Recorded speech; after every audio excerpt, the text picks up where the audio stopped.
evening and welcome inside Regency Furniture Stadium as we prepare for Game 2 of the 3-game series between your Southern Maryland Blue Crabs and the visiting York Revolution, first series of the second half.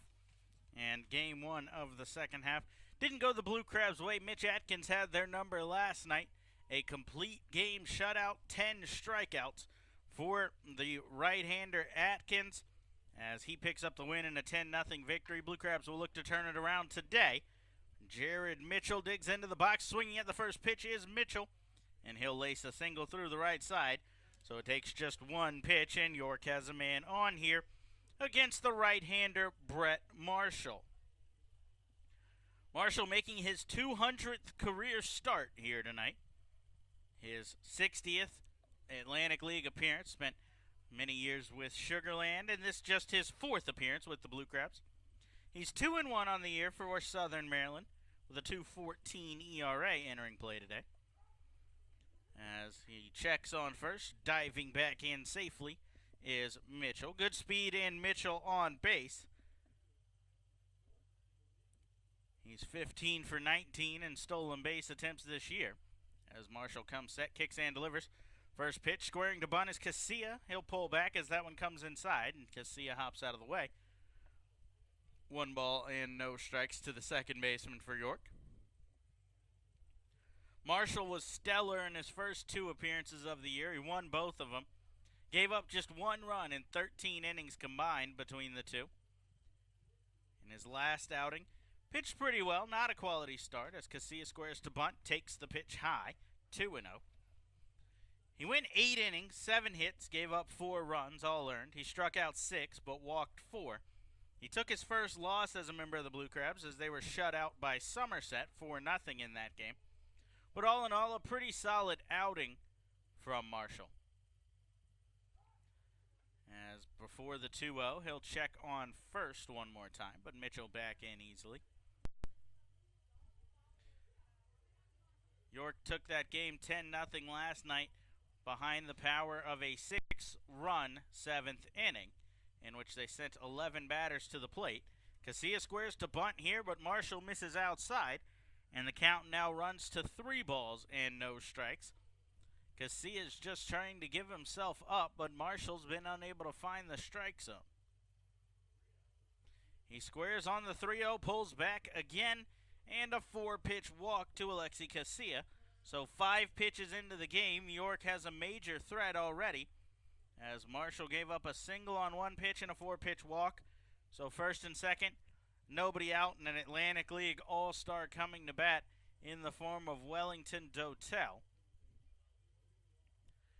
Dotel likely will not be bunting, as he's been on an absolute tear since joining York, hitting .335 in 52 games, as the runners both get a walking lead, but swinging is Dotel, as he fouls that one off, and they'll both have to retreat. Jared Mitchell at third is beside himself. They had 2 easy stolen bases. All Dotel had to do was take the pitch, and both were in standing. Mitchell was already diving into third by the time Dotel swung. But now he's going to have to go all the way back to second, and now Marshall will undoubtedly be paying a little bit better attention to him. The 0-1 to Dotel is swung on, and that's fouled off into the York dugout. Now no balls and 2 strikes, so Dotel could have easily had 2 runners in scoring position here. The count would have been 0-1, as the pitch was right down the middle, so you can't fault him for swinging as far as where the pitch was located, but the choice to swing is highly in question when you've got 2 easy stolen bases like that. 0-2, Marshall goes to the curveball. That misses up and in. 1-2 we go. Brett Marshall, 6'1", 195 out of Highlands, Texas. He features 5 pitches in his repertoire: fastball, sinker, circle change, slider, and curveball. Dotel taking his time outside the right-handed batter's box. Now digs back in. Marshall looking for a strikeout or a ground ball. Those are the 2 ideal situations here, as he gets the strikeout, a foul tip that's hung on to by Austin Green, and down swinging goes Dotel. Rest of the York lineup, you've got the cleanup hitter, designated hitter, Melky Mesa, coming up to bat now. The first baseman, Michael Burgess, bats fifth. Zach Wilson, the third baseman, will bat sixth. He re-enters the lineup after being out yesterday. Shortstop Ryan Dent bats seventh. Luis Cruz bats eighth. And the center fielder, Travis Witherspoon, rounds it out. Just one change in the lineup for manager Mark Mason as Jose Cuevas takes a seat in favor of Wilson. Marshall's first pitch to Melky Mesa is a slider that catches the zone. No balls and one strike goes the count.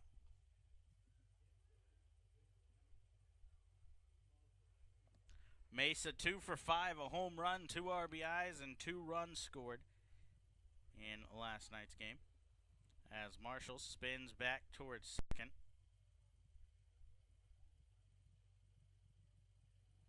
But back in easily is Mitchell. There was no one covering the base, so back in safely. Mesa swinging on the 0-1. That's going to be fouled off out of play down the right side. And the count will go to no balls and 2 strikes. The DH Mesa has come in on a tear, hitting .351 through his first 40 games here with the Revolution. He's worked his way up to 7 home runs to tie him for second on the team. He's got 29 RBIs as well, which puts him third on the team.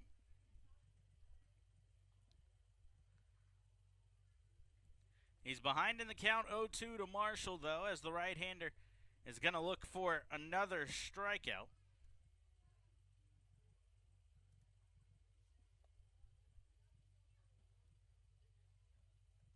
But prior to that, time is called as Mesa will step out of the right-handed batter's box once more. York doing their best to slow down Marshall to this point, as he kicks and delivers a fastball well out of the zone away. 1 ball and 2 strikes we go. Marshall's done a much better job keeping an eye on Jared Mitchell at second after he got that walking lead on the first one.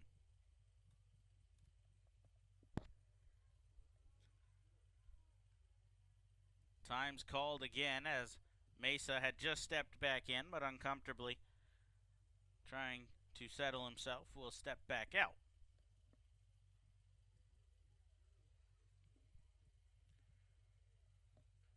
One-two fastball. This one's pushed out towards right field. Angelo Sonko is there. Tagging from second is Mitchell. The throw will come in to the cutoff man, and the fly ball out number 2 will move Mitchell up to third, but bring Marshall an out away from ending the inning. Defensive alignment behind Brett Marshall, Ryan Strasburger in left, center fielder is Corey Vaughn. Angelo Sonko plays right field. All-star Frank Martinez will re-enter the lineup at third base. Edwin Garcia, the shortstop, Angelis Nina, the second baseman. Devin Rodriguez will play first, and Austin Green, after the day off yesterday, will go back behind the dish. Umpiring crew. Behind the plate is John Grasso. At first, Bill Worthington. And at third, you have last night's home plate umpire, Dave Speranza, as Marshall's first pitch to Michael Burgess misses high. 1 ball and no strikes. Infield with the shift on the left-handed Burgess. Deep in the hole is Nina. Garcia is pretty much right behind the second base bag. As this pitch misses low, that'll hop away from Green and head to the backstop, and coming across from third is Jared Mitchell. It'll be ruled a passed ball, and Mitchell will come across to open the scoring on the night as York will take a 1-0 lead here in the top of the first.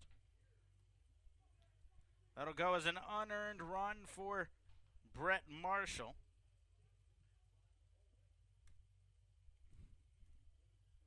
But his team's now behind very early in the night. Looking to limit the damage as Goodspeed and Alexi Casilla on second. Marshall delivers a curveball, catches the outside corner, and we go to 2-1.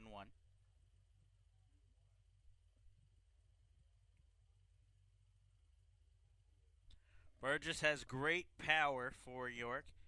His 10 home runs rank first on their team and fourth in the Atlantic League. Slider misses low here. 3-1 we go. Alexi Casilla had a huge jump off of second, but elected to not steal third. Somebody in the infield actually yelled step off to Marshall as he was delivering because Casilla had the walking lead. 3-1, a curveball catches the outside corner, and we've worked the count back full as Marshall looking to end the inning here and limit it to just 1 run for York.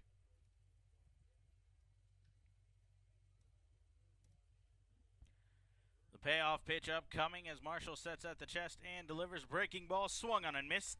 And down on strikes goes Burgess, second strikeout of the inning as he retires the last 3, but a pass ball will open the scoring on the day. 1 run on 1 hit, no errors, 1 man left on base.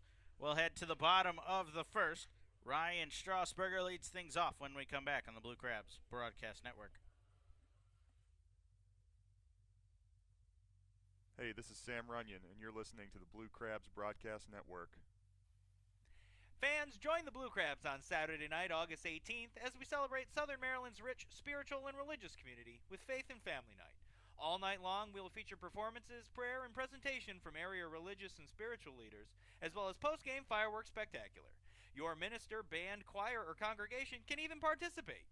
To be part of the festivities or to purchase tickets, please contact Group Sales at 301-638-9788 or visit somdbluecrabs.com. Ladies, this is Corey Vaughn. Be sure to join us at the ballpark every Wednesday night for Wind Up Wednesday presented by Cove Point Winery. On select Wednesday nights throughout the year, ladies get in for just $5. You can also enjoy free wine samples from Cove Point as well as free services from Therapeutic Massage and Wellness. For more information and the available dates, please visit us online at somdbluecrabs.com or call us at 301-638-9788.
Thompson, and you're listening to the Blue Crabs Broadcast Network.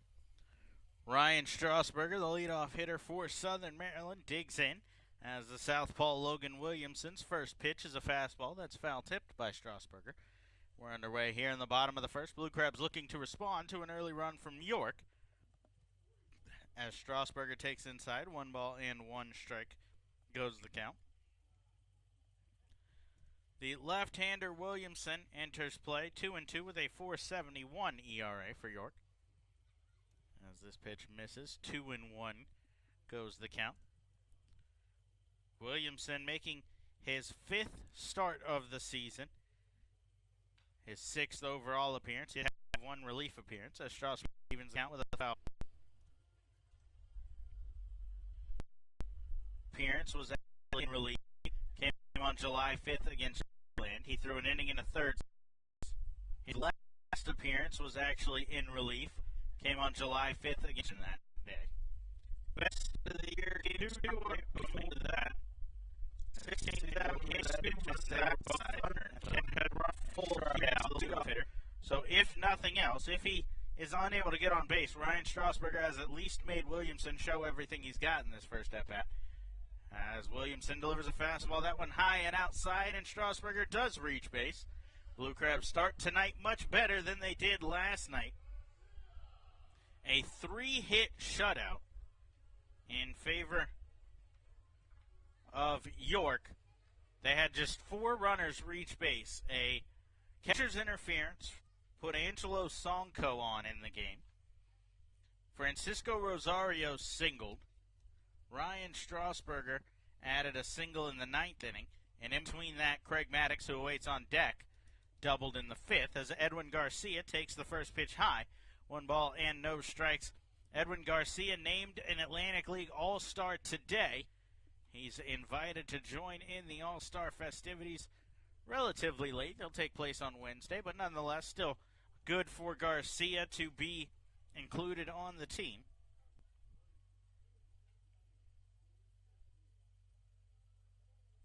Count even 1-1. Garcia will be making his first All-Star appearance. As a check on first, Strasburger back in safely. We've seen him get a bit more aggressive on the base pass in the recent days.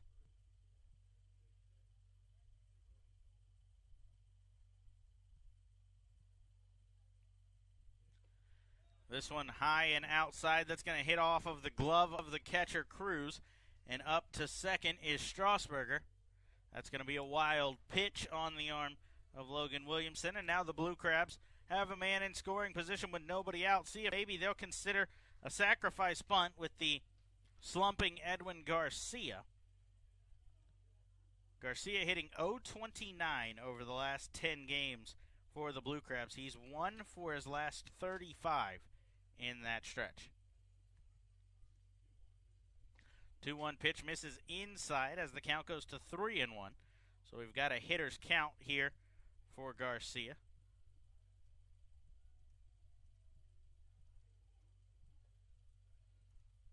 See if maybe he can make something happen ahead in the count as he'll take. This one misses the zone, and the count will reset with Craig Maddox coming up to bat. Another walk on the arm of Logan Williamson will bring up Craig Maddox, batting in the 3 spot. A late addition to the lineup today. Teodoro Martinez still not quite ready to be inserted back in, as he was originally slotted in the 3 spot, and DHing, but Maddox will take his place.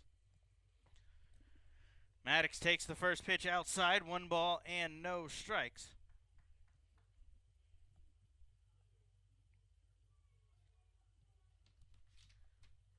Maddox hitting .214, but 1 for 3 in last night's game as he takes on the outside corner.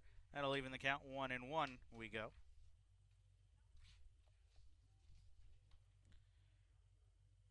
Maddox has 9 hits as a Blue Crab. 4 of them have been doubles, though. Pretty good percentage there of extra base hits to regular hits.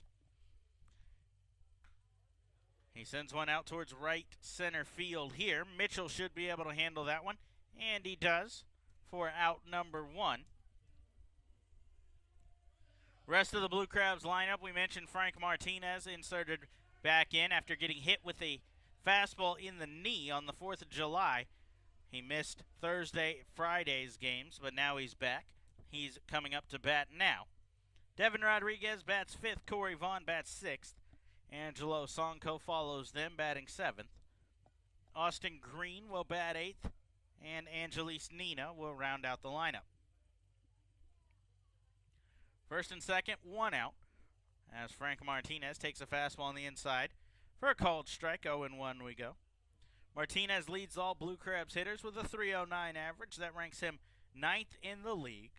He's hit .315 here at home on the year as he takes a big cut but fouls that one off of his foot in the box, and the count goes to 0-2 as you see him hopping around a little bit, trying to reset himself.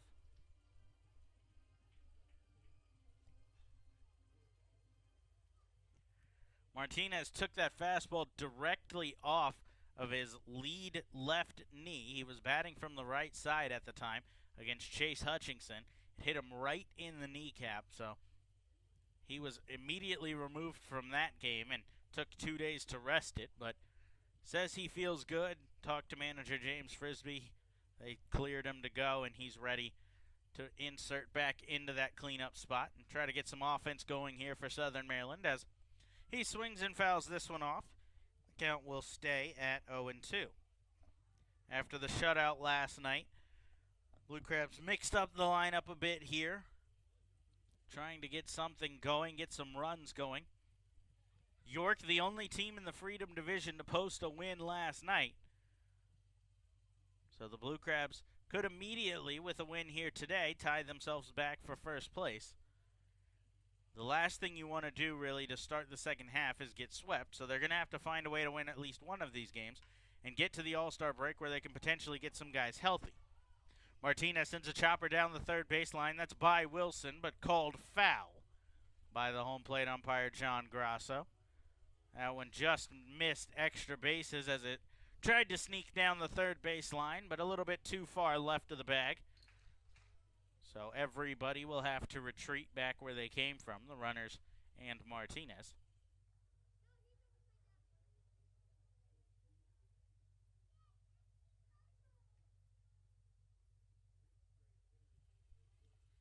Williamson comes set now. He's staring down the runner at second as Martinez sends a fly ball towards right field. Mitchell backing up. He'll make the catch. Strasburger will tag. The throw in from Mitchell will be cut off. So Martinez moves the runner up to third with a fly out. So now runners on the corners and 2 down in the inning. The exact same situation we saw for York when a pass ball allowed the first run of the game to come across and score. So either that or a 2-out hit from Devin Rodriguez will have to come in to tie the game back up for the Blue Crabs.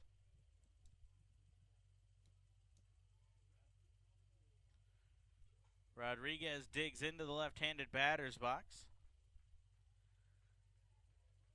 An all-star in his second consecutive season as he takes fastball for a called strike. 0-1 we go. Rodriguez leads the Blue Crabs in doubles and runs scored this year. He has 19 RBIs as well, which ties him for 4th on the team. Coming set for the 0-1 is Williamson in the lefty-lefty matchup. Rodriguez sends one out towards left center field. That's going to get down, and Strasburger will come across to score. And an RBI single from Devin Rodriguez will plate the first run of the game for Southern Maryland and tie the game at 1 apiece here. The 20th RBI of the season for Devin Rodriguez will bring up Corey Vaughn with 2 on and 2 outs. Vaughn with 11 home runs on the season, 3rd highest total in the league. He's hitting .223, 25 RBIs.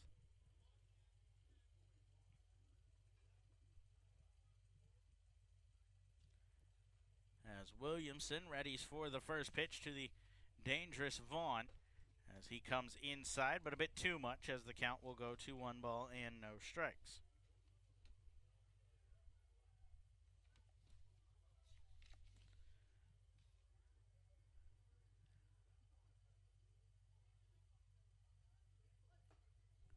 Vaughn takes a called strike here as the count goes to 1-1. Vaughn has struggled against left-handed pitching, this year. He's hitting just .167 with 2 of his 11 home runs against southpaws.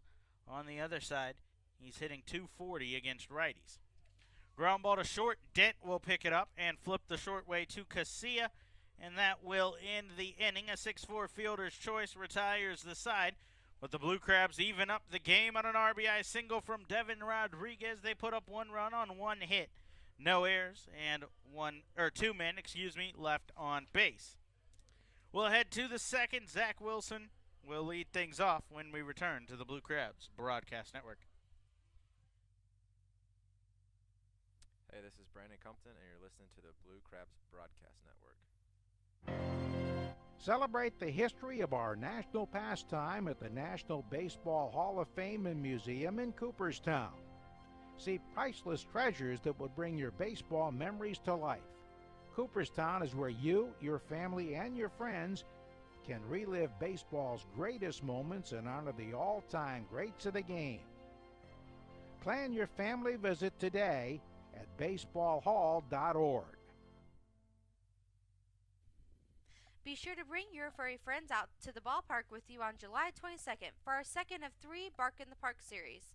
This day will feature a Blue Crabs themed dog leash giveaway brought to you by 98.7 WMZQ with a special performance by Avenue Disc Dogs. To secure your seat today, visit us online at somdbluecrabs.com or call us at 301-638-9788.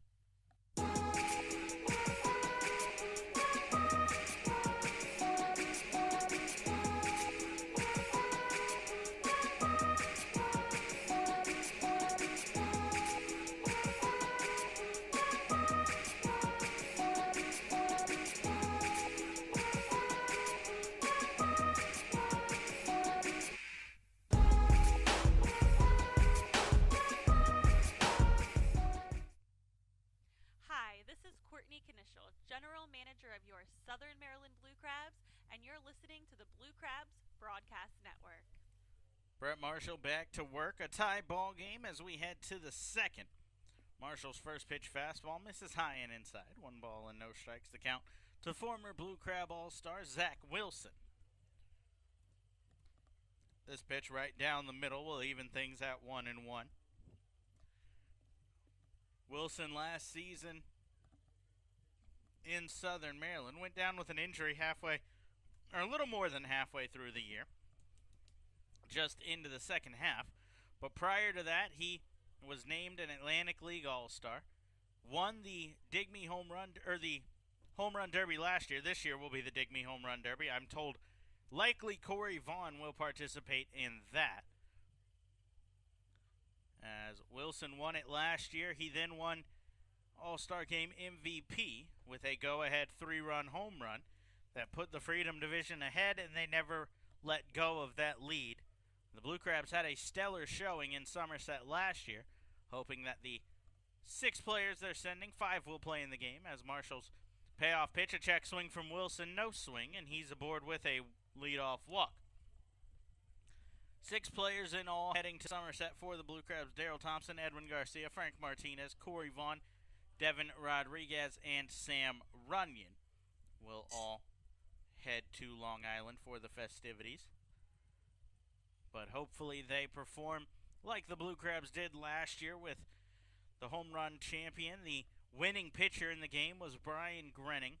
Wilson won the game's MVP. Corey Vaughn got a hit in the game. Devin Rodriguez was unable to participate but was voted in as Marshall's first pitch misses low. 1-0 we go. Cody Epley was the closer for the Freedom Division in that game as he finished off the win for the team. 1-0 from Marshall. It's a slider that swung on and missed as he gets Ryan Dent to chase a bit out of the zone. And the count evens up 1 ball and 1 strike.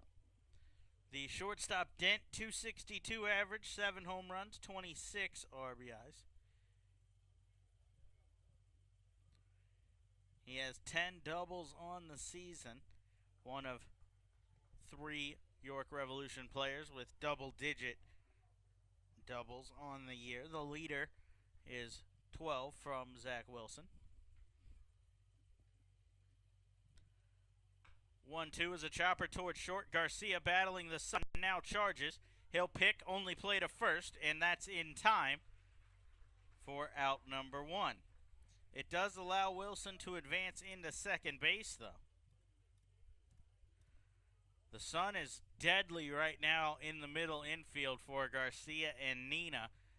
It's crept back behind the mound, so it's no longer affecting the pitcher or the hitter like it did at the start of the game.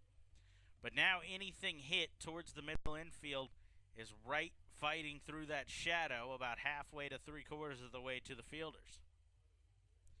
It'll take about another inning to 2 full innings to cover the entire infield where that's not a problem. As a ground ball to Nina here, he's battling the shadow now, but vacuums it up and flips on to first for the 4-3 putout. Cruz is retired, but he does advance Wilson to third, where another pass ball or wild pitch could allow a run to score. A 2-out hit from Travis Witherspoon could get the job done as well, as the center fielder digs in for his first at-bat in the bottom of the Revolution lineup here. So you know that Marshall would like to end things here and just face Mitchell in the top of the order next inning. First pitch misses low, but Green's able to keep it in front of him, so the count goes to 1-0.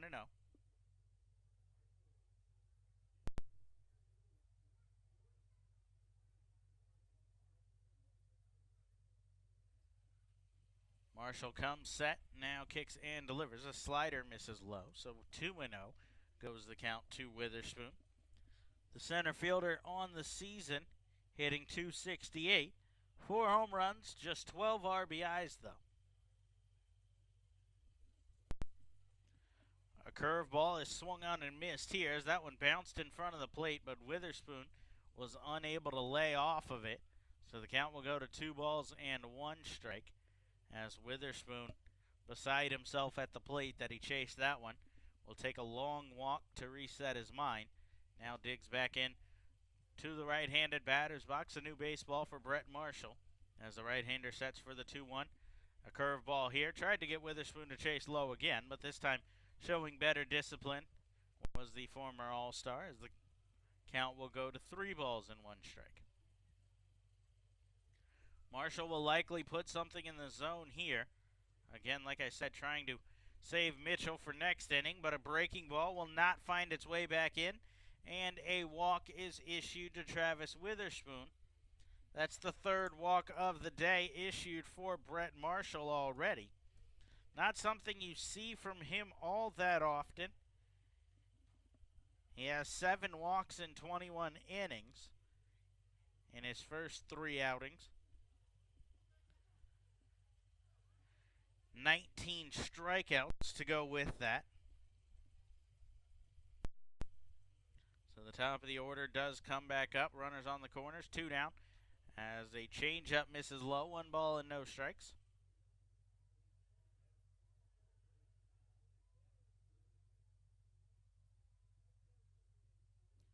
Marshall seems to be lacking command of his fastball. He's elected to go with mostly off-speed stuff to this point. As he goes to the sinker here, and that misses low. 2 balls and no strikes. The count on the leadoff hitter, Mitchell. Not somebody you want to fall behind. He hasn't been able to find the zone with now 7 straight pitches. He got Travis Witherspoon to swing at one of them out of the zone. But I think Mitchell will show more discipline than that, likely taking till he gets a strike here, as he shows no interest in a 2-0 fastball that goes up over the head of Austin Green. He has to jump out of his crouch and snatch that from getting to the backstop. 3-0 we go. Marshall's going to have to figure out the command issues very quickly here as the 3-0 pitch right down the middle, but again taking all the way. And 3-1 goes the count.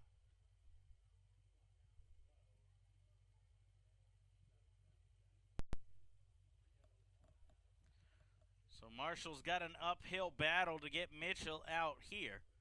There is a base open. He can't afford a walk right now as he drops a slider to bring the count back full, 3-2.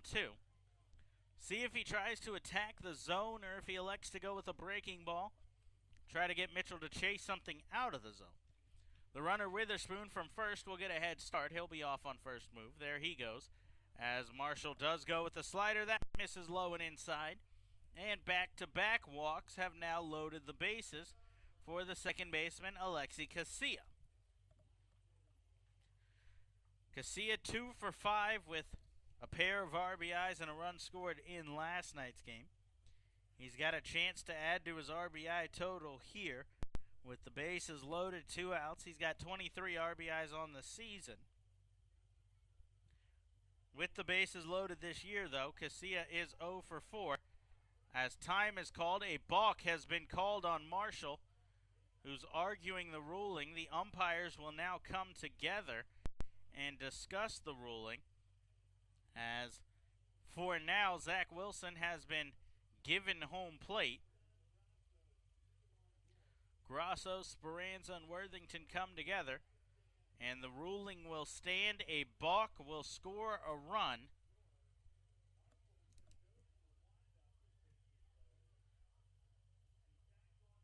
Looked like Marshall decided he would rather go to the windup, so he backed off the mound, but he stepped with the wrong foot, and that'll cost him a run, as now 2-1 York leads, and he's still got 2 runners in scoring position as he attacks Casilla with a fastball. 0-1 goes the count. The 0-1 sinker misses just off the plate away. 1 ball and 1 strike goes the count. So Marshall still in a bit of a precarious situation here, as the 1-1 is grounded towards second. Nina will field that. It should end the inning, and it does. Marshall gets out of the inning, limits the damage to just the 1 run, but it comes on a balk, and York retakes the lead. They put up 1 run on no hits in the inning, no errors, and they leave 2 men on base. The walks come back to bite Marshall, and now his offense will look to tie things up again. In the bottom of the second, Angelo Sonko leads it off on the Blue Crabs Broadcast Network. Are you looking for the latest and best in Blue Crabs gear? Look no further than the newly redesigned and restocked Crab Shack Team Store, anchored by EC Sports. The Team Store features everything from old favorites like game replica hats and t-shirts to novelty items and collectibles. You can visit our Team Store anytime 9 to 5, as well as during all home games. The Team Store is also available online by visiting somdbluecrabs.com and clicking the Store tab. Hey fans, this is Craig Stem, pitcher for the Southern Maryland Blue Crabs. Make sure you come out every Thursday for Foster's Grill Wings and Beer Night. For just $30, you can enjoy a ticket to the game and 2 hours of all-you-can-eat Foster's Wings and all-you-can-drink beer in the Legends Clubs from 6:30 p.m. to 8:30 p.m. For more information, please visit our website at somdbluecrabs.com or call us at 301-638-9788. Are you looking for the best place to entertain your group, large or small, this summer? Look no further than the Blue Crabs at Regency Furniture Stadium with our newly renovated luxury suites and Legends Club, as well as our brand new party suite. Our luxury suites have all new amenities and are sure to please your group, while our clean, upscale Legends Club can host up to 160 guests for a game or anytime. New for 2018, the Blue Crabs are excited to announce our brand new party suite for groups up to 50 guests. It's double the space for double the fun for double the group, just $20 per person. Call group sales at 301-638-9788 to book your group today.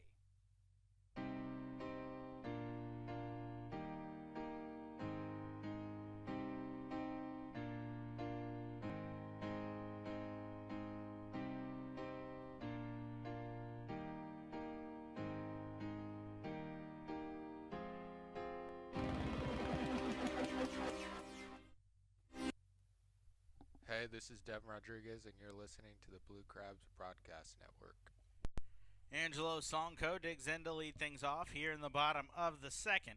Blue Crabs trail 2-1, as each side has put up a run in the first 3 half innings. Sonko and the rest of the Blue Crabs offense will look to keep that total at least going, as swinging here on the 1-0 is Angelo Sonko.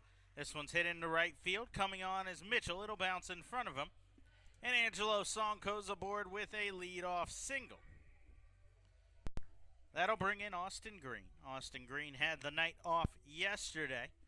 He served as the Blue Crabs' everyday catcher since Jose Gonzalez went down with injury. He's hitting .276, 2 home runs, 9 RBIs, but he's hitting just .191 here at home, .382 on the road. And he takes the first pitch for a called strike. 0-1 goes the count.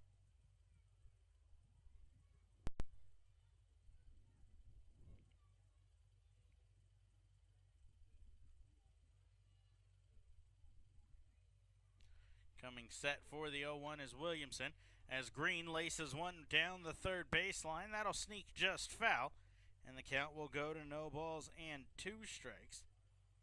Green hits the ball hard here. He just oftentimes pulls it a bit too much foul.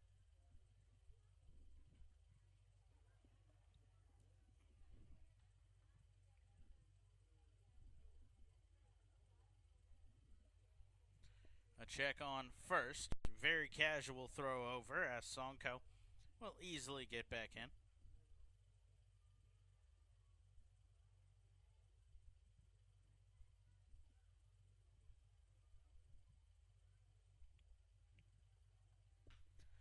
chopper here down the third baseline. Wilson will backhand it in foul territory as the count will hold at no balls and 2 strikes. Green trying to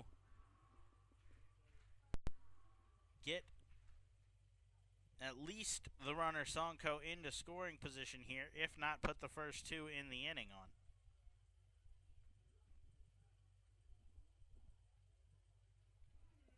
A check on first. They have Sonko dead to rights here. Burgess chasing him down. Now flips on to Dent.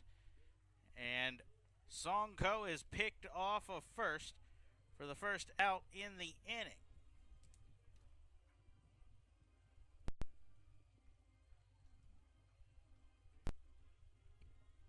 So now, instead of trying to move the runner over, Green will have to battle back from an 0-2 count, try to get himself on base, as the bases are empty with 1 out now in the inning.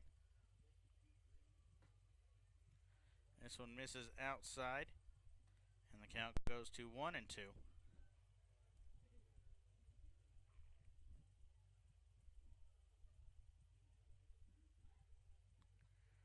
Out of the windup is Williamson. He kicks and delivers a changeup.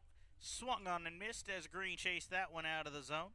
And down on strikes he goes for the second out in the inning. First strikeout of the night for Williamson.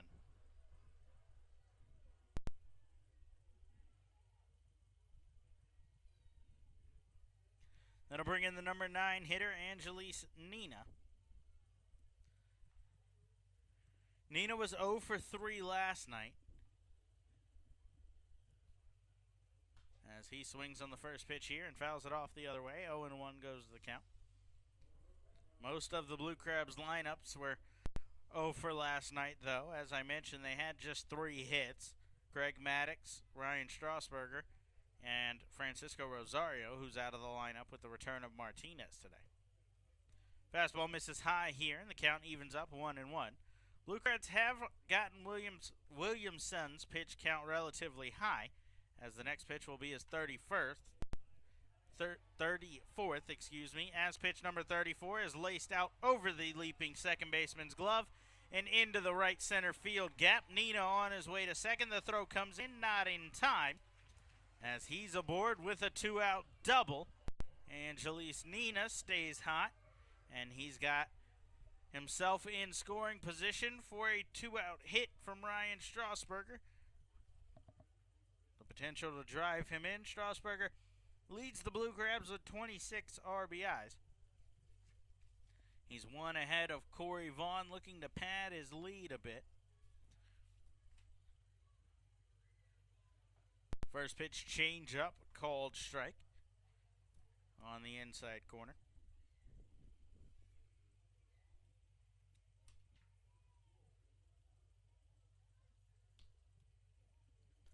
Coming set for the 0-1 is Williamson. I can look back at second.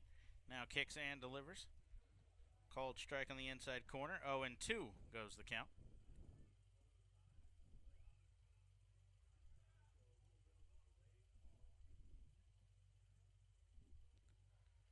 So Williamson now 1 pitch away from getting out of the inning and maintaining this 1-run lead. He comes set. Strasburger swinging on an 0-2 curveball, gets a piece of it, as that's fouled off. Count will hold.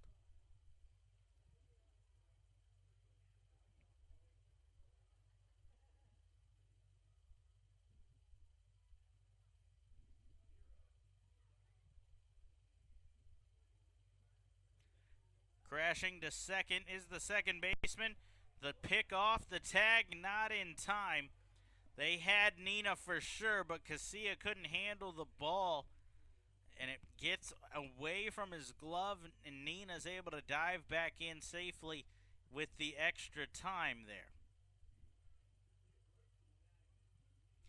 That could have been easily the second pickoff of the inning for Williamson.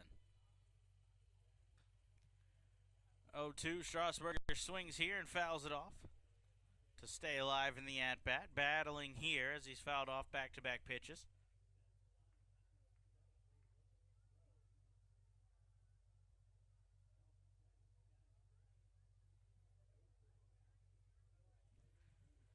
Coming set now for the 0-2 once more is Williamson as he kicks and delivers.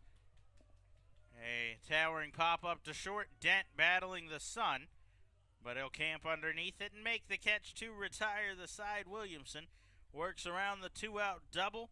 No runs on 2 hits, no errors, 1 man left on base for the Blue Crabs as they'll trail 2-1 heading to the third. And the heart of the order coming up for York 3-4-5 when we return to the Blue Crabs Broadcast Network. Blue Crabs fans, come celebrate the bluest birthday of them all on Friday night, August 17th. It's Pinch's birthday party with appearances by all of Pinch's mascot friends. After the game, stick around for a post-game cupcake drop brought to you by Pump It Up of Waldorf. That's right, cupcakes raining out of the sky from the outfield with prizes for some lucky contestants. For more information, visit somdbluecrabs.com/promotion or call 301-638-9788. Hey kids, this is Daryl Thompson from the Southern Maryland Blue Crabs. Don't forget, every Sunday is Kids Day at the ballpark, brought to you by Waldorf Orthodontics. Every Sunday home game, kids can enjoy a pregame autograph session with me and other players, $3 ice cream helmets all day long, and free admission to Pinch's Playground. Post-game, you can all come on the field and run the bases. For more information, please visit our website at somdbluecrabs.com or call us at 301-638-9788.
Hey, this is Casey Delgado, and you're listening to Blue Crabs Broadcast Network.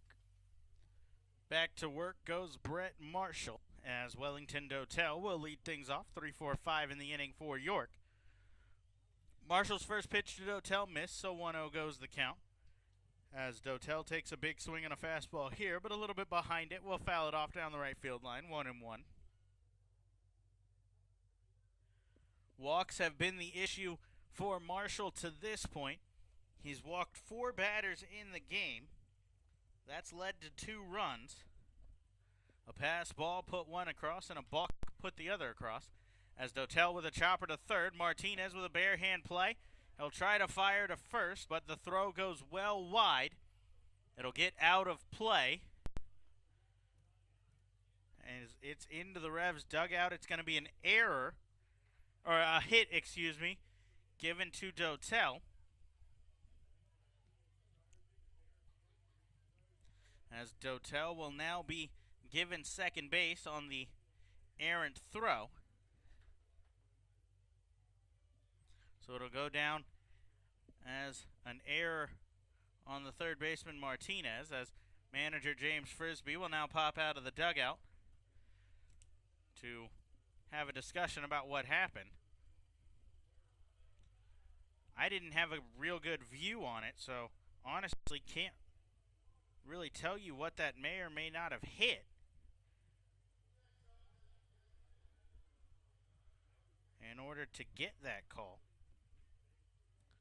But either way, Frisbee's content with whatever they had to say. He'll head back to the dugout. Dotel's in scoring position. A single and an error put him there. And now Melky Mesa digs in with nobody down in the inning. Breaking ball comes in, misses inside as 1-0 goes the count. Mesa flew out to right field in his first at-bat.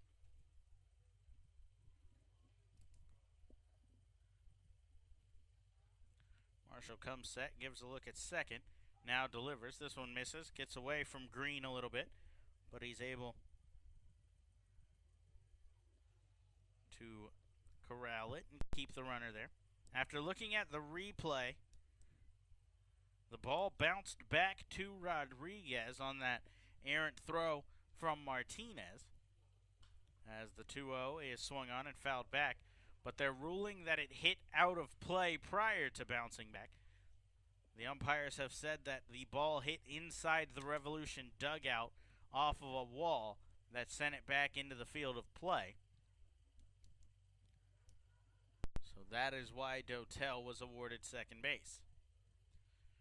2-1 count as Marshall kicks and delivers. This one misses low. 3 balls and 1 strike. Marshall has 28 balls to 24 strikes on the day. Again, we've talked about it in the past.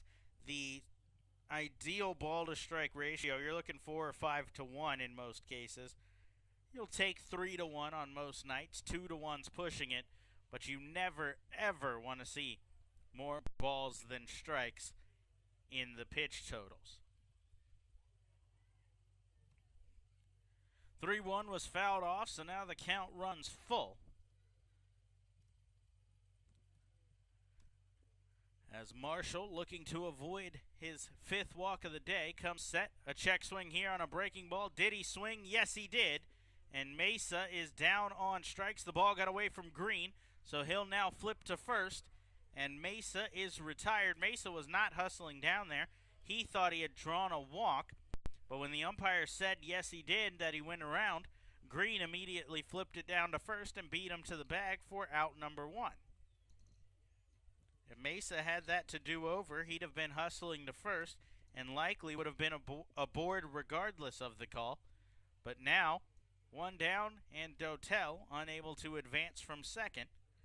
Michael Burgess coming up, and the infield will shift for the lefty again.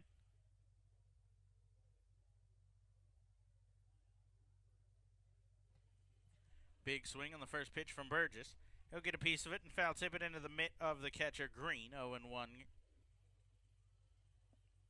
Burgess struck out swinging in his first at-bat.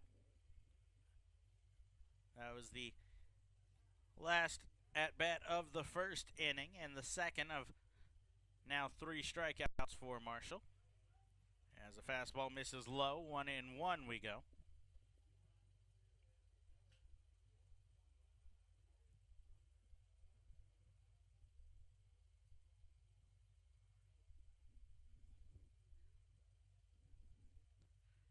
Marshall coming set. The runner off for third. A fly ball to center. Vaughn will field. Quickly fire into second. But Dotel's going to be back in before the throw comes in. So a fly out to center gets out number 2. But Dotel's able to scamper back. And he's safe there. So runner still in scoring position. With now 2 outs. Dotel got there and has been unable to advance any further to this point.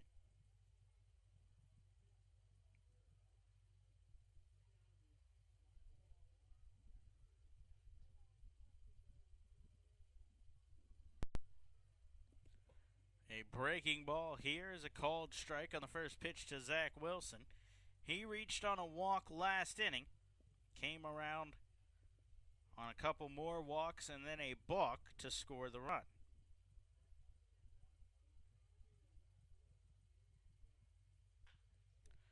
A chopper down the third baseline. That's going to get foul, and the count will go to no balls and 2 strikes.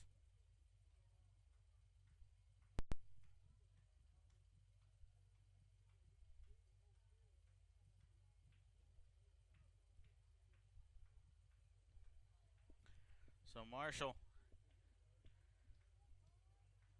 now 1 strike away from having his first scoreless inning. Breaking ball, check swing. Green loses it.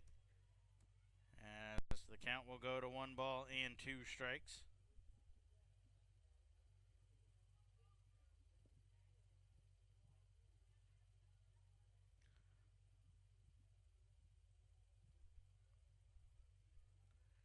Marshall taking his time on the mound. We see him typically sit right in the middle of pace of play for the Blue Crabs pitching rotation. As Wilson will swing on the 1-2, a ground ball to short. Garcia will vacuum it up there and fire across to Rodriguez to retire the side. Marshall works around the leadoff single. No runs, 1 hit, 1 error, and 1 man left on base in the inning. Blue Crabs trail by 1, 2-3-4. We'll look to turn that around when we come back to the Blue Crabs Broadcast Network. Hey, this is Cash Beecham, and you're listening to the Blue Crabs Broadcast Network. Are you looking for the latest and best in Blue Crabs gear? Look no further than the newly redesigned and restocked Crab Shack Team Store, anchored by EC Sports. The Team Store features everything from old favorites like game replica hats and t-shirts to novelty items and collectibles. You can visit our Team Store anytime 9 to 5, as well as during all home games.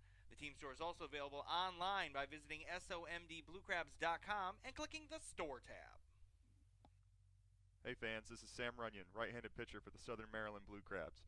Make sure you come out every Thursday for Foster's Grill Wings and Beer Night. For just $30, you can enjoy a ticket to the game and 2 hours of all-you-can-eat Foster's Wings and all-you-can-drink beer in the Legends Club from 6:30 p.m. to 8:30 p.m. For more information, please visit our website at somdbluecrabs.com or call us at 301-638-9788.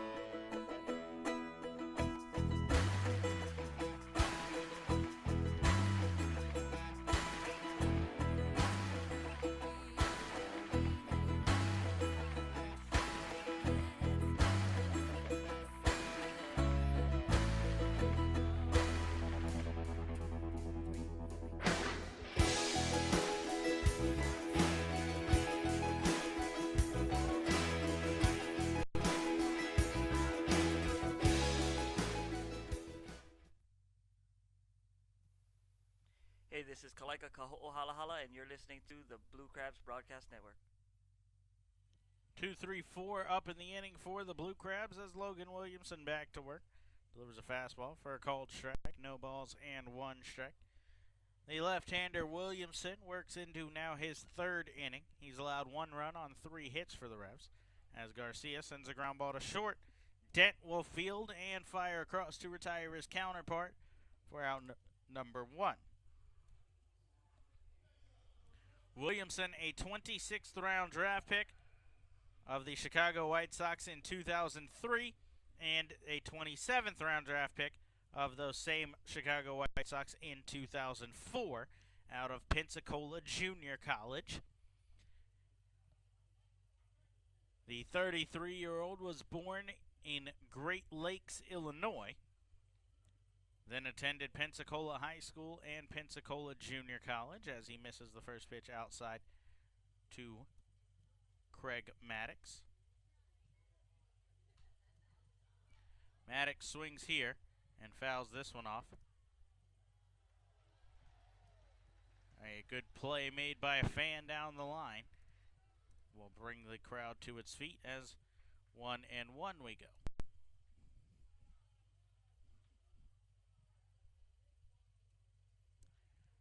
Maddox pushes one the other way. They have a shift on him. He tried to beat it down the third baseline, but a little bit too far as the count will go to 1-2. Williamson spent just a little over a year with the White Sox organization, 2005 and 2006. He played in 13 games, in his debut season in rookie ball, and then 28 between rookie and A the next year as a fire across to first and a chopper to short. Dent will get it to Burgess in time and another 6-3 putout. Williamson then bounced around all kind of independent ball, first with the Pensacola Pelicans in 2007, then the American Association, then the United Baseball League in 2008, back to the American Association with Shreveport and Grand Prairie in 2009, San Angelo Colts of the United Baseball League in or United League Baseball, in the following season. Spent time with the Canadian American Association Brockton Rocks and the Grand Prairie Airhogs in 2010 as well. As a swing here and a foul tip from Martinez will bring the count to 0-2. 2011 and 12 back to the United Baseball League, or the North American League, his first stint there, but back to San Angelo with the Colts as they switched leagues. 2013 to the Mexican League, and in the end of 2013 made his Atlantic League debut with Southern Maryland. As Martinez with a foul ball here, that's going to hit Cruz in the hand as he's struggling a bit down the line here. Might get the attention of the trainer. We'll see. As here comes Chung Choi to take a look at his catcher. With the Blue Crabs in that 2013 season, Williamson went 5-3 with a 3.66 ERA, 31 appearances, 12 of those starts. 2014, he went back to the Mexican League and then joined the York Revolution, where he went 6-7 in 20 appearances, all starts that year, a 2.72 ERA. 2014, he also played for the San Angelo Colts, another stint with them, his fourth. Rejoined York in 2015, spent 2015, 17, and 18 with the Revolution. Last year, 6-9 with a 5.21 ERA in 27 games, 26 of them starts. As Mark Mason and Chung Choi continue to take a look at Cruz, see if he's able to throw the baseball back to Williamson. Throw a little errant, so we'll take another one. That one even higher as Mason will now pull Cruz from the game. He points to the dugout. It looks like we'll likely see Roger Diaz as Cruz has thrown a couple too high. He's refusing to follow Mason, who continues to tell him to come on. He gives him the thumbs up, and now Mason will elect to believe his catcher and allow him to remain in the game. Diaz, who was getting ready, will now head back to the dugout. So the count at no balls and 2 strikes with 2 outs in the inning. Frank Martinez, the switch hitter, back into the right-handed batter's box as Williamson 1 pitch away from finishing the frame. Kicks and delivers a fly ball to center field. Witherspoon drifting over. He'll make the catch, and that will retire the side. A pair of groundouts and a fly out. Work a 1-2-3 inning for Williamson. No runs, no hits, no errors, nobody left on base. We'll head to the 4th in a 2-1 ball game. Brett Marshall back to work against the bottom of the Revs lineup when we return to the Blue Crabs Broadcast Network. Hey, this is Johnny Bladell, and you're listening to the Blue Crabs Broadcast Network. Fans, be sure to join us July 21st for Jurassic Ballpark as the Blue Crabs take on Lancaster. We'll travel back to prehistoric times at the park, even featuring special guests from long ago roaming the stadium. To get your tickets for this exciting event, visit us at somdbluecrabs.com or call us at 301-638-9788. Shopping for groceries in a clean, friendly store? That's smart. Shopping for groceries in a clean, friendly store and saving some money while you're doing it? That's wise. At Wise Markets, you'll find all your favorite brands, prices you'll appreciate. That means more meat for less money, more dinner for less dinero, and more milk for less moolah. Stop by a Wise Market today. Eat better, spend less, that's wise.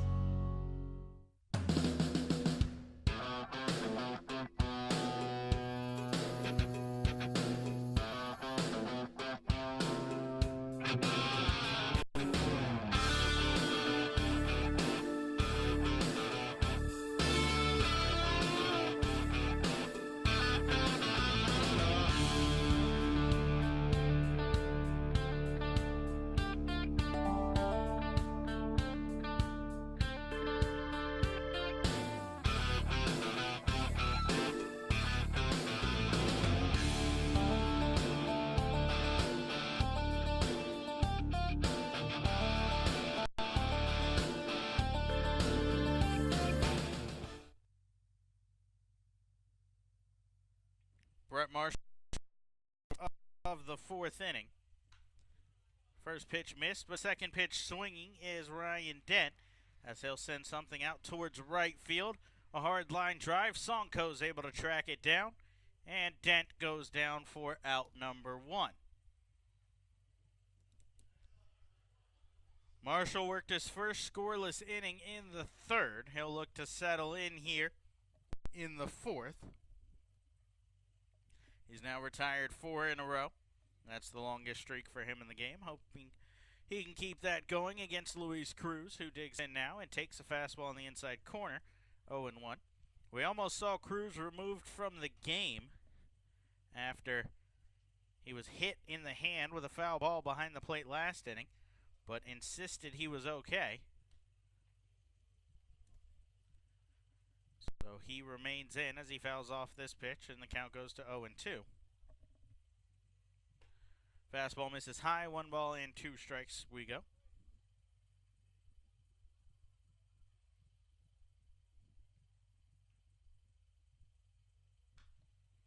A chopper into the Blue Crabs dugout here. That hits off of the back wall. And back into a couple of the guys standing on the rail, but not too hard, so nothing to worry about there.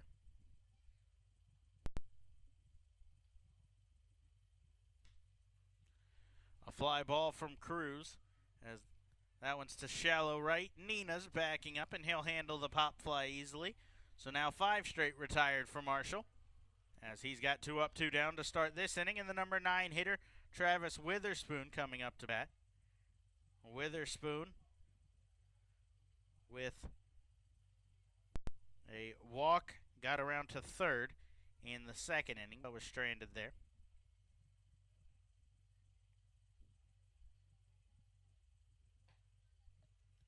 Called strike here, and the count goes to 0-1 on Witherspoon.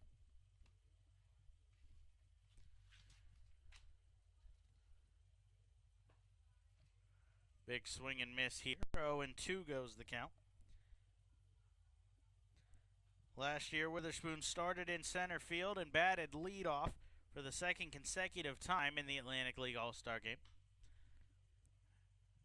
As a ground ball to second here, Nina will handle it, and that should retire the side, and it does on the 4-3 putout.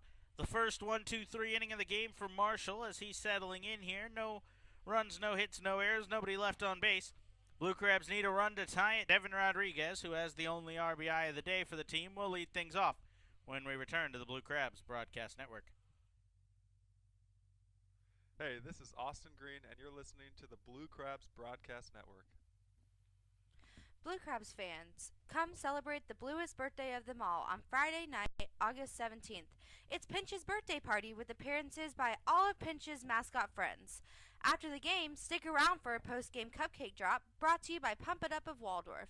That's right, cupcakes raining out of the sky from the outfield with prizes for some lucky contestants. For more information, visit somdbluecrabs.com/promotion or call 301-638-9788. Hey kids, this is Drake Britton, pitcher for the Southern Maryland Blue Crabs. If you're under 12 years old, make sure to check out our Chick-fil-A Backfin Buddies program. For just $15, kids will receive free admission to every Friday home game this season, as well as a Backfin Buddies t-shirt and Pinch pencil pouch. During the games, all members wearing their t-shirt get to go on the field for the High Five Tunnel, as well as free admission to the kids' park and a free ice cream helmet. For more information, please visit our website at somdbluecrabs.com or call us at 301-638-9788.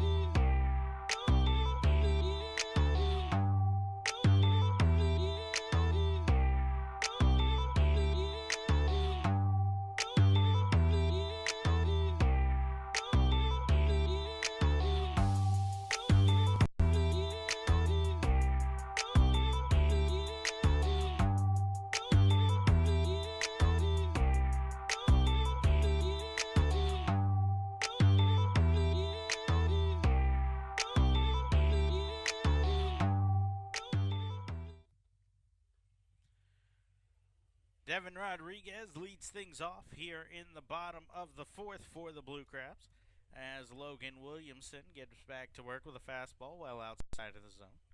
Rodriguez an RBI single in the first inning as he spins and pulls one foul down the line. 1-1 we go.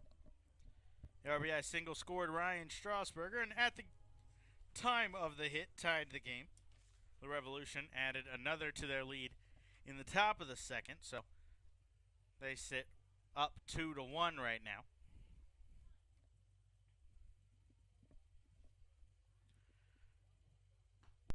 The 1-1 slider from Williamson misses outside. 2-1.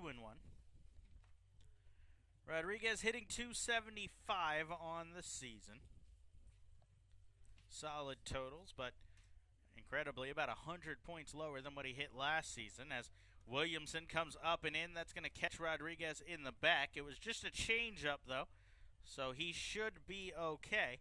Looks like he is as he flips his bat away, and we'll head down to first. A hit batsman for Williamson. That's the third of the season, and this just his sixth appearance.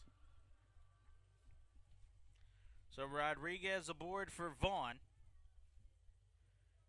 as he'll look to find an alley here. Second time Rodriguez has been hit by a pitch this year as Vaughn, who grounded into a fielder's choice to end the first inning, digs into the right-handed batter's box here. He leads the team in hit by pitches, actually, with 5 as he takes ball 1.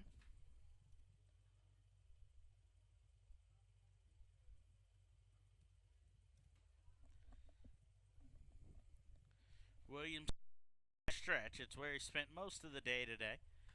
As he kicks and delivers, Vaughn just a little bit behind. Will foul it off. 1-1. Last inning, the first 1-2-3 inning for Williamson. Rodriguez, the leadoff man, aboard. The third of 4 leadoff hitters for the Blue Crabs to reach base tonight.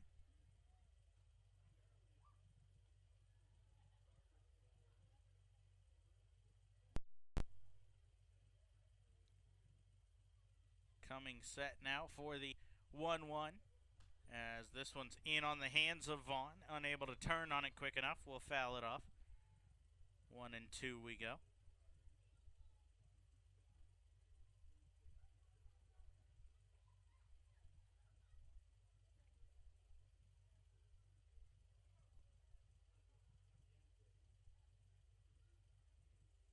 Coming set now again is Williamson. He'll check on Rodriguez at first, who's back in easily. Rodriguez never gets much of a lead over at first. He's nowhere near what you'd consider a stolen base threat. He's only gone once this year and was caught stealing. Being very careful against the left-hander Williamson as well, as he misses outside with a breaking ball. 2-2 we go.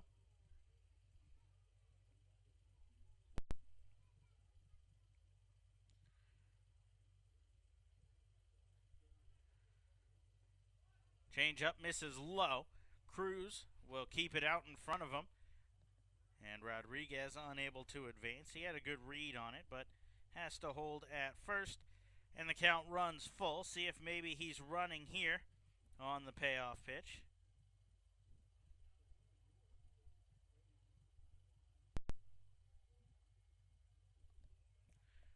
Three-two upcoming. Rodriguez will go. Vaughn with a line drive towards left field, right at Wellington Dotel. Solid contact for Vaughn as he hits it right into the glove of Dotel for out number 1. That'll bring in Angelo Sonko. Sonko singled to lead things off in the second, but was picked off for the first out of the inning. Look around the Atlantic League at some of the other scores. Lancaster leads the New Britain Bees 3-0 in the bottom of the fourth at Clipper Magazine Stadium. Long Island hosting the Sugarland Skeeters. They're up 2-1 in the bottom of the fifth. And Somerset with a 1-0 lead over the Road Warriors as Sonko pulls one through the right side of the infield and into right field with a 1-out single. Sonko is 2 for 2 as he now has his 14th multi-hit game of the season and Austin Green coming up to bat, looking to drive in a couple of runs here. At least try to get Rodriguez around from second and tie this game up once more.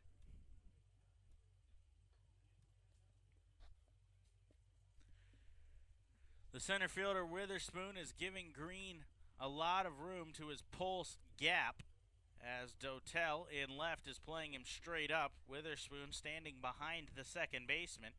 If Green's able to pull it there, likely would score 2 runs. He's behind in the count 0-1 after a changeup got across for strike 1. Struck out swinging in his first at-bat. As Williamson kicks and delivers, this misses high and away. 1 ball and 1 strike we go.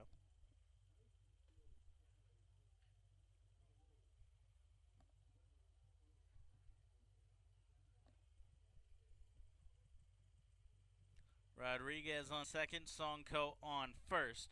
Blue Crabs are out hitting the Revolution. The difference in this game to this point have been the walks issued by Brett Marshall and the extracurricular activity. A balk, a passed ball, have each scored a run as the 1-1's fouled off, 1 and 2.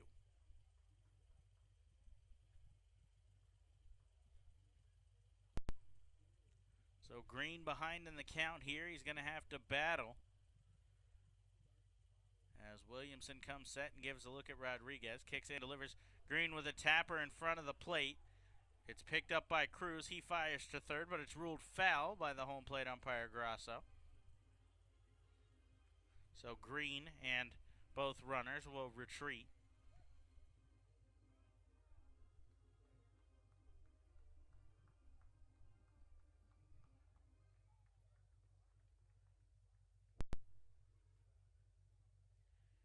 Just one more game in this series and then 4 days off for the entire Atlantic League. The All-Star break is upcoming Monday through Thursday of next week as Green sends the 1-2 towards the shortstop hole. Dent will pick it up in the 5.5 hole and flip on to Wilson covering third to get Rodriguez. Not something you typically see. A 6'5 fielder's choice cuts down the lead runner. So now still runners on first and second, but 2 outs. Angelis Nina will come up to bat. Nina doubled in his first at-bat in the second, sent a line drive out towards the right center field gap. He was stranded on second when a pop out ended the inning. But if he can find the outfield grass here, would likely score Sonko to tie the game. As a changeup on the first pitch from Williamson catches the zone, 0-1.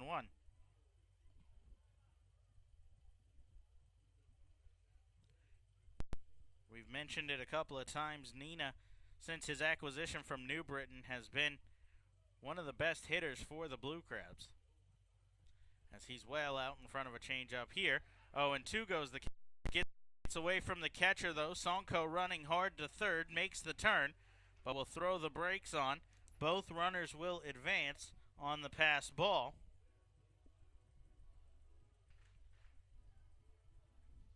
So now 2 runners in scoring position. I believe an 0-2 count. Manager Mark Mason will come out for a conversation with the home plate umpire Grasso to discuss some things. Grasso now will bring the entire crew together. I believe Mason might be arguing it was a foul ball. I'm not quite sure, as Grasso, Speranza, and Worthington all convene in the middle of the infield.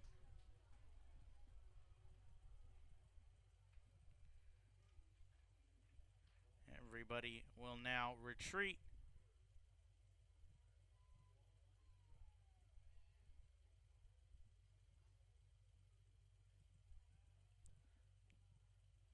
So now an 0-2 count.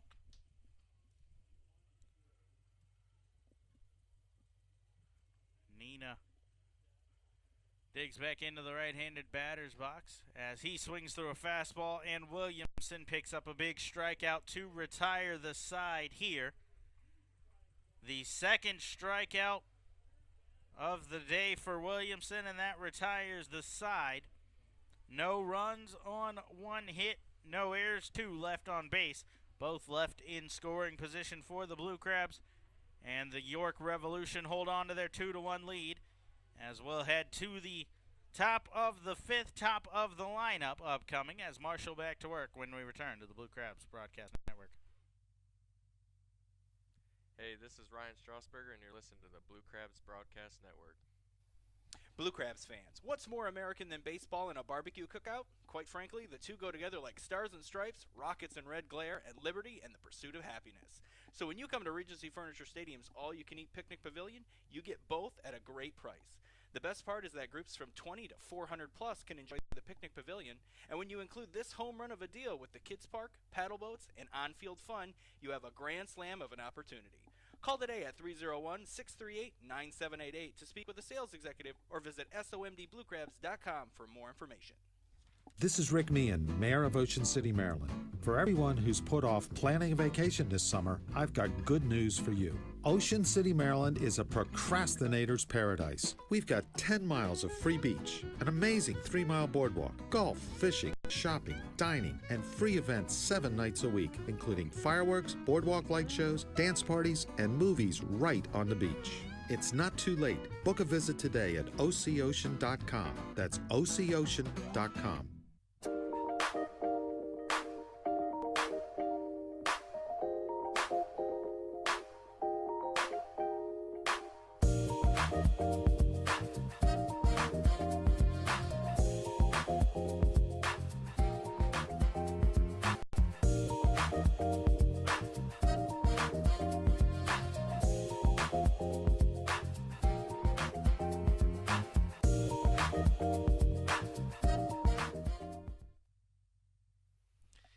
Hey, this is Edwin Garcia, and we are listening to the Blue Crab Broadcast Network. Brett Marshall back to work here in the top of the 5th. He's got the top of the order to work with as he loses a first pitch slider to Jared Mitchell. Comes well inside and under the feet of Mitchell as he leaps into the air. And 1-0 goes the count. Mitchell has reached base in both at-bats, a single and a walk to this point. As a called strike here. We'll even the count at 1 ball and 1 strike.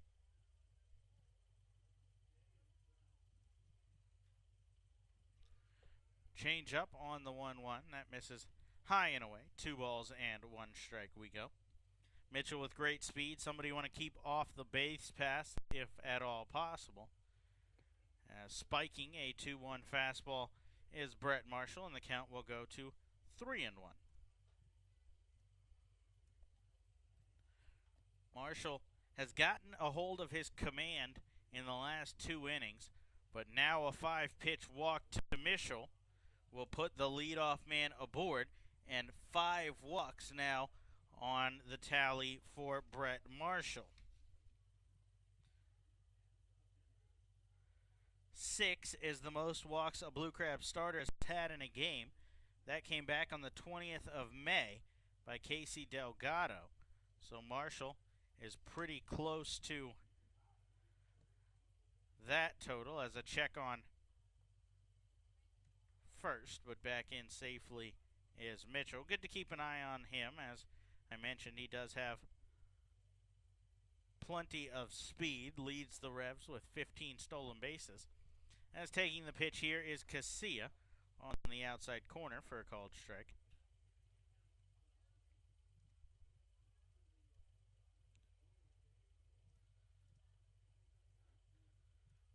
So 0-1 the count as Marshall delivers a slider here. That's buried right at the back foot of Casilla. He'll swing right over the top of it, and the count goes to no balls and 2 strikes.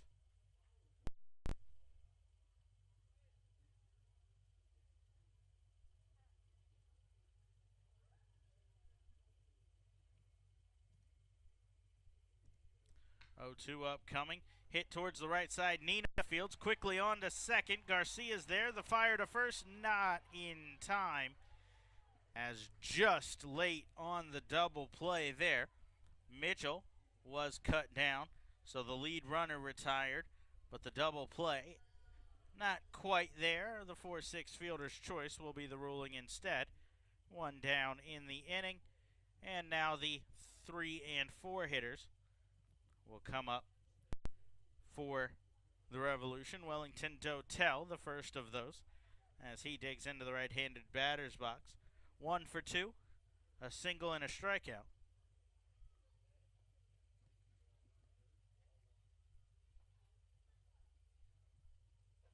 First pitch misses, so 1-0 goes the count.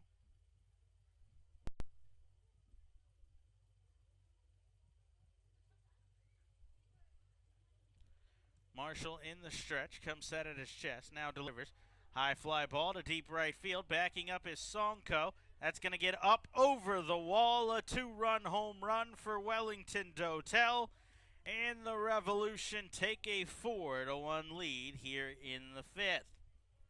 Second home run in as many days for Wellington Dotel, as he's doubled his total here in the series. He now has 4 home runs on the season, and the Revolution pad their lead.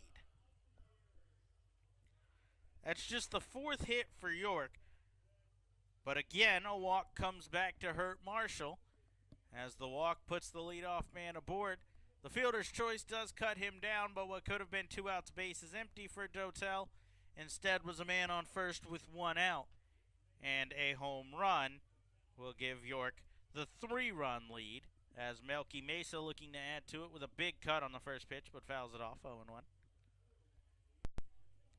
That one just snuck over the right center field wall for Dotel. It looked like Sonko might be able to track it down, but it just kept carrying, as Mesa now swings over a curveball, 0-2. So Dotel joins the host of Revolution with 4 home runs on the season. Travis Witherspoon, Jared Mitchell, and Zach Wilson all at that total as well. A curveball here, swung on and missed. Green will pick it out of the dirt and tag Mesa. And a strikeout for Marshall as he bounces back right away and picks up his 4th strikeout of the day for out number 2. So Marshall didn't sit on that home run for too long, as he immediately gets the strikeout, and now 1 out away from getting out of this 5th inning.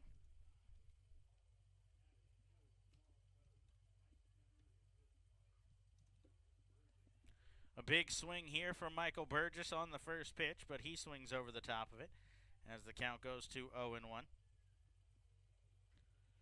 The big lefty shift on Burgess once more as Garcia goes back behind the second base bag. Nina in the hole, and Rodriguez very deep at first base and hugging the line.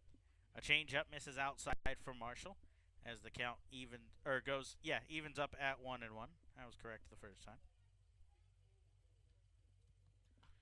Burgess with a chopper in front of the plate, and that's going to actually hit him in the left-handed batter's box, as Green was trying to pounce on it in fair territory, but got there slightly too late, and the count at 1-2. Marshall looking for back-to-back strikeouts to end the inning.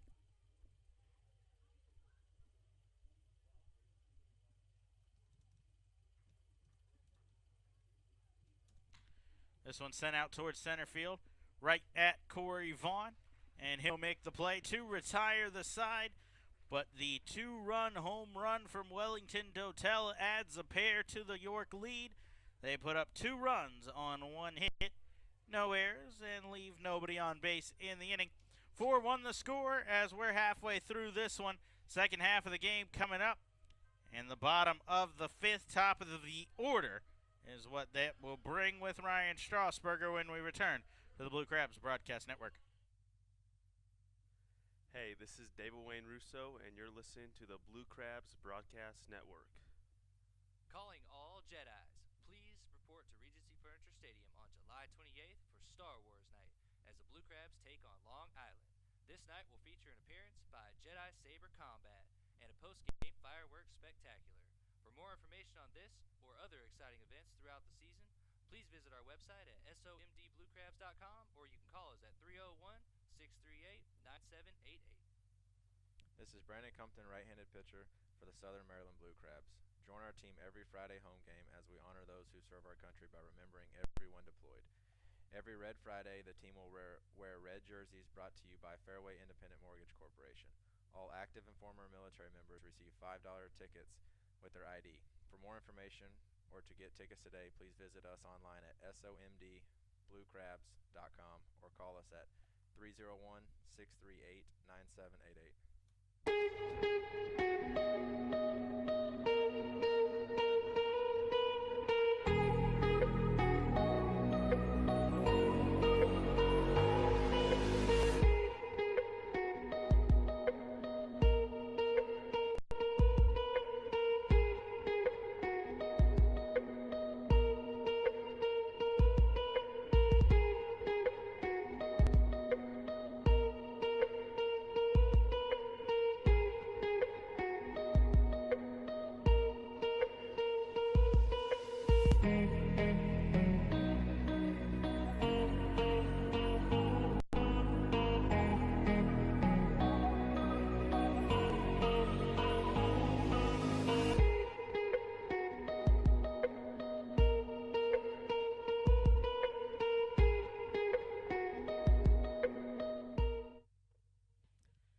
Logan Williamson gets back to work here in the fifth. He's got a 3-run lead to work with as he goes with the fastball on the first pitch to Ryan Strasburger. That misses low. 1 ball and no strikes. Strasburger swinging on the 1-0. It's flown out towards center. Witherspoon with a little bit of a late read on it. Now will come charging in and make the catch for out number 1. Williamson put runners on second and third last inning, but got a big strike out of Angelis Nina to finish the frame. Now he's got Edwin Garcia with 1 down here.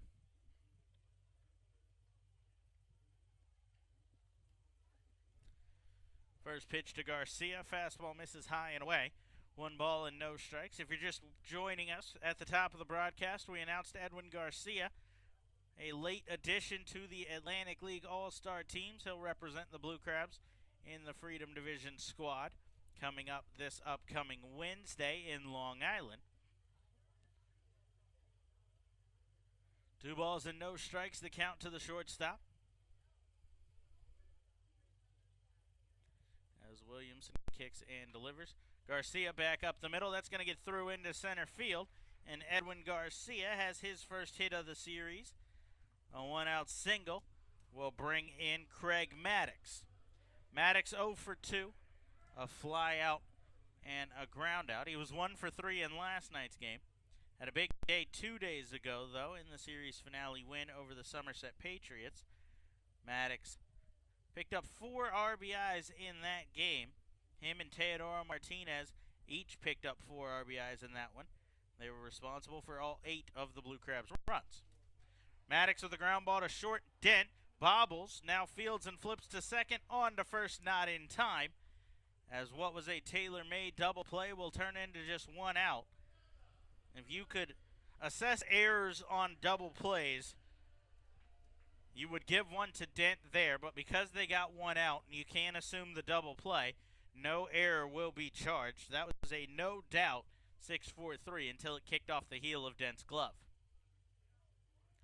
So Garcia's cut down at second. Maddox replaces him at first, and in comes Frank Martinez. The switch hitter batting from the right side, flown out to right and center to this point. As Williamson with a check on first, but back in is Maddox, who has a pretty short lead over there. Williamson has 1 pickoff already. He could have very easily had 2, but Alexi Castillo was unable to handle one at second, or else Angelis Nina was caught for sure in the second inning. Martinez swinging on the first pitch. He sends a foul ball down the right field line and out of play. The next pitch of the night will be number 76 for Logan Williamson. He just hit the 3/4 century mark.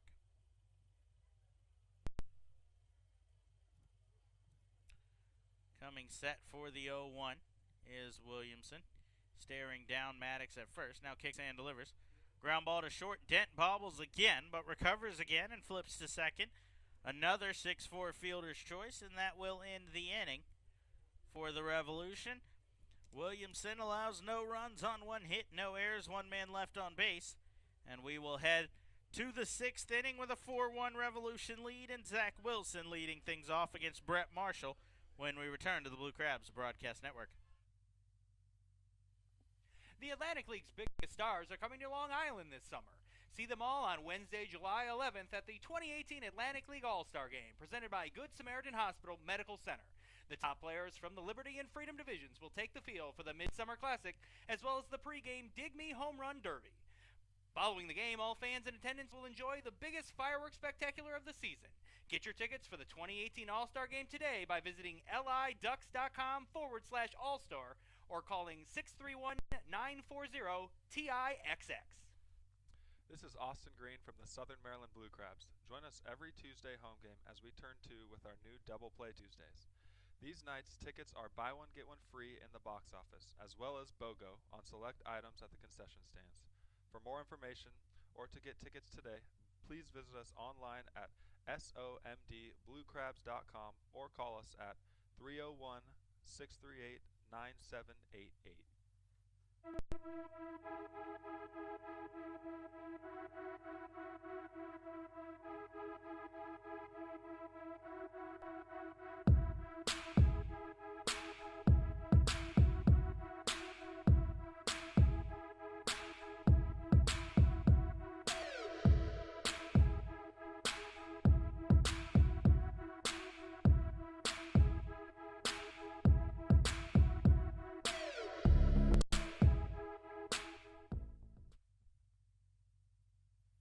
Hey, this is Drake Britton, and you're listening to the Blue Crabs Broadcast Network. Brett Marshall back to the mound for the 6th inning, as he'll have the 6, 7, 8 in the Revolution lineup. Zach Wilson leads it off and takes a fastball low, 1-0.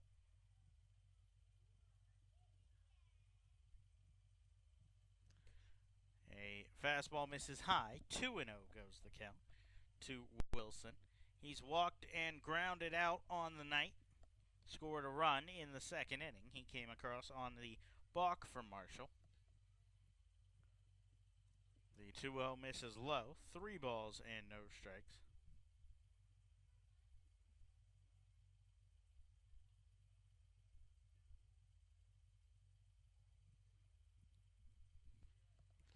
.3-0 misses low, and a 4-pitch walk starts the inning for Brett Marshall, as he's now issued 6 walks on the game.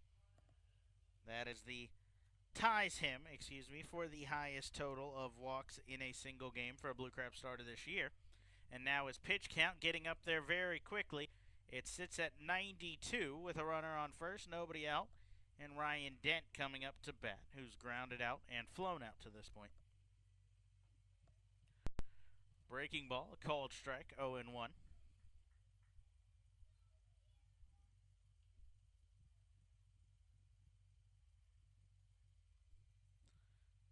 0-1 breaking ball. Dent way out in front of that one as he took a big swing, and the count goes to 0-2. So Marshall, after not being able to find the zone at all to Wilson, is pounding it here to Dent. Now looking for the strikeout or potentially the double play ball as he comes set and delivers. Slider here, low and away as Dent's able to lay off. 1-2 we go.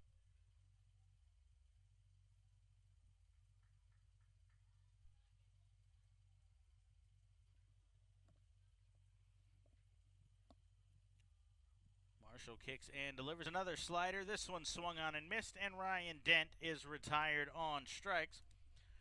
Marshall picks up another strikeout. That's number 5 on the day for him, as he's now got 1 out, and Luis Cruz coming to bat. Cruz has not reached base in either game to this point.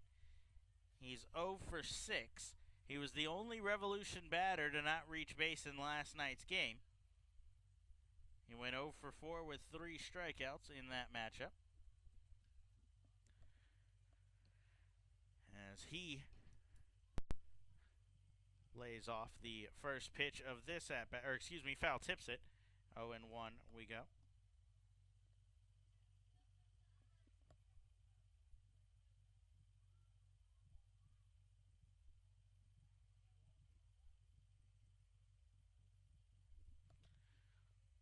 The 0-1 is popped up towards second. Nina will handle it there, and back-to-back outs for Brett Marshall. Now bring him one out away from working around the leadoff walk.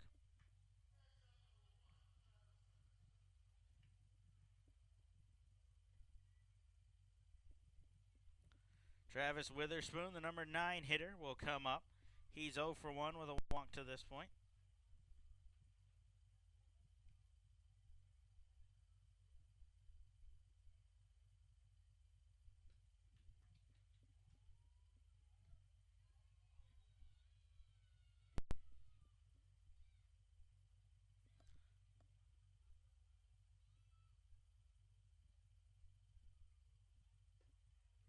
The 0-1 swung on and missed, and the count goes to no balls and 2 strikes to Witherspoon.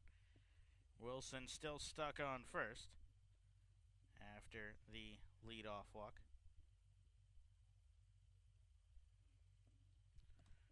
Breaking ball here. That one misses low and inside. 1 ball and 2 strikes we go. Marshall looking to work around that leadoff walk and get through what's likely his final inning on the night. As he comes set and delivers. Breaking ball, that's hit towards third. Frank Martinez dives, gets up to his knees, and flips to Nina at second. And that will retire the side. A 5-4 fielder's choice and a spectacular play from Frank Martinez will end the inning. No runs, no hits, no errors, 1 left on base in the frame. The Blue Crabs look to carry that defensive momentum into the bottom of the 6th and get some runs on the board for Marshall, get him off the hook. Devin Rodriguez leads it off when we come back on the Blue Crabs Broadcast Network. Hey, this is James Frisbee, and you're listening to the Blue Crabs Broadcast Network. Blue Crabs fans, your group of 20 or more can join us all season long with any of our several group hospitality areas at Regency Furniture Stadium. Our spacious and modern amenities can entertain your group starting at just $10 per person. The open-air picnic pavilion, upscale Legends Club, or luxury suites provide the backdrop for great nights at the ballpark. Call group sales at 301-638-9788 for more info or to book your group today. Washington sports fans, rock your red, wear your curly W's, and break out your burgundy and gold for Washington Sports Night on Friday night, August 10th. That night, there will be a special Washington Sports t-shirt giveaway for the first fans in attendance, so arrive early. And don't miss a special appearance by the Racing Presidents from Nationals Park. To get your tickets today, stop by the E-Trepid box office, visit somdbluecrabs.com, or call 301-638-9788.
Devin Rodriguez up here to lead things off in the bottom of the 6th.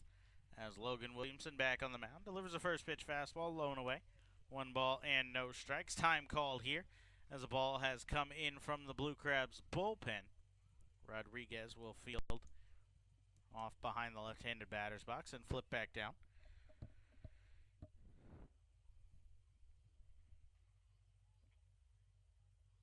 Looks like Sam Runyon up and warming for the Blue Crabs. We mentioned the day would likely be done for Brett Marshall after 6 innings, as he was up near 100 pitches. 1-1 the count to Rodriguez as he steps out of the box.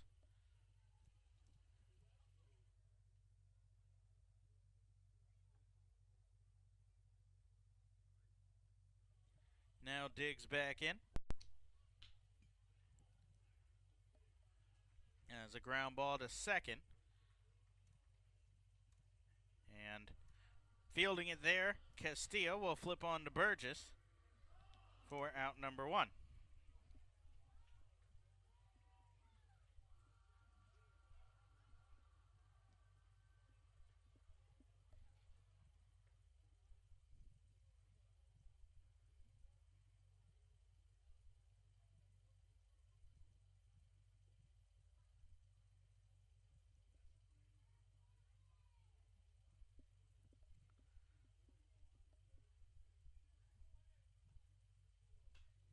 Vaughn digs into the box now, swinging on the first pitch. He'll foul this off, out of play the other way. 0-1 goes the count. Vaughn 0 for 2. He's grounded into a fielder's choice, and he hit a line drive out towards left field. That was handled by Dotel in his last at-bat. Right on a fastball here. That's back into the dugout, or excuse me, back into the screen behind home plate.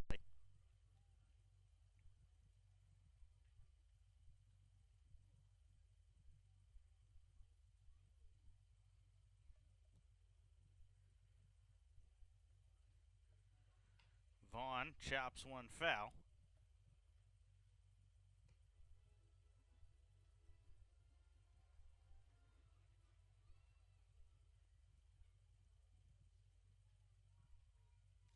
So the count at no balls and 2 strikes still to Vaughn. Angelo Sonko, who's 2 for 2, awaits on deck as Williamson comes inside with a fastball. Vaughn has to hop out of the way of that one. Williamson up at 82 pitches, now 83 after that pitch missed inside. That's got some action going in the Revs bullpen in case he gets into some trouble here. Changeup just misses low and inside to Vaughn, and the count evens up. 2 balls and 2 strikes.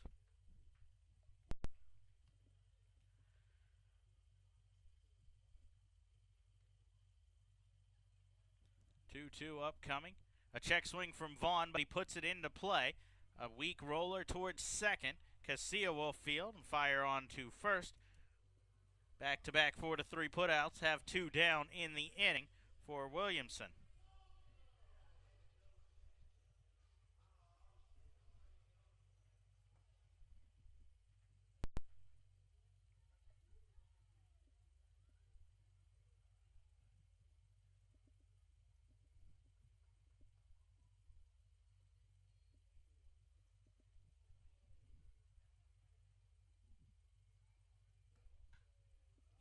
Sonko swinging here. On the first pitch, a pop-up towards the Blue Crabs dugout. That's going to get out of play.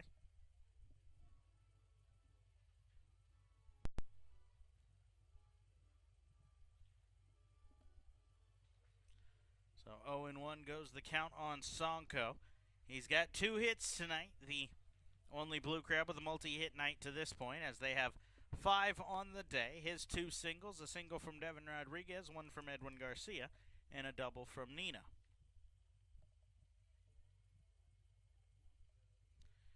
The 0-1 to Sonko misses outside, 1-1.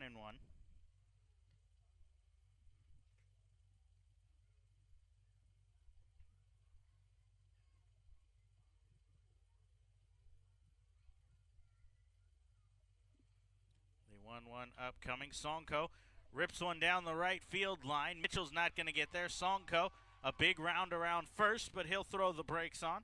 A long single, as Mitchell did a good job to cut it off before it could get to the corner. So 3 singles on the night for Angelo Sonko, and he's on first with Austin Green coming to bat.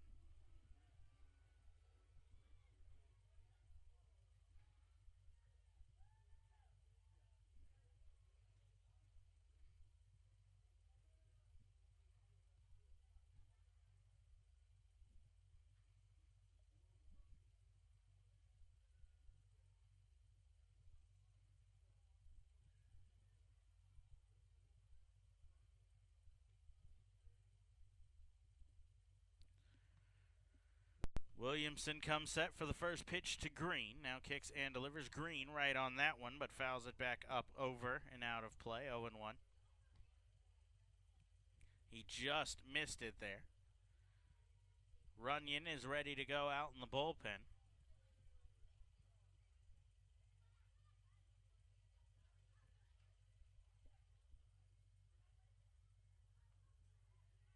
A check on first. Sonko back in standing. He's already been picked off once, so smart of Williamson there to keep an eye on him. 0-1, that misses high and outside. 1-1.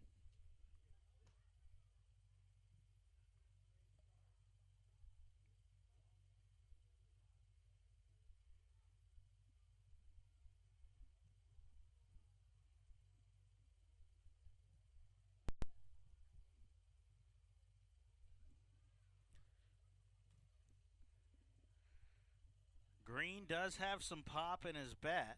He's got 2 home runs on the season. As this pitch misses high, 2 balls and 1 strike. He's been showing some power in this homestand. He's just been early on a lot of pitches and has pulled a lot of them foul down that third base and left field line.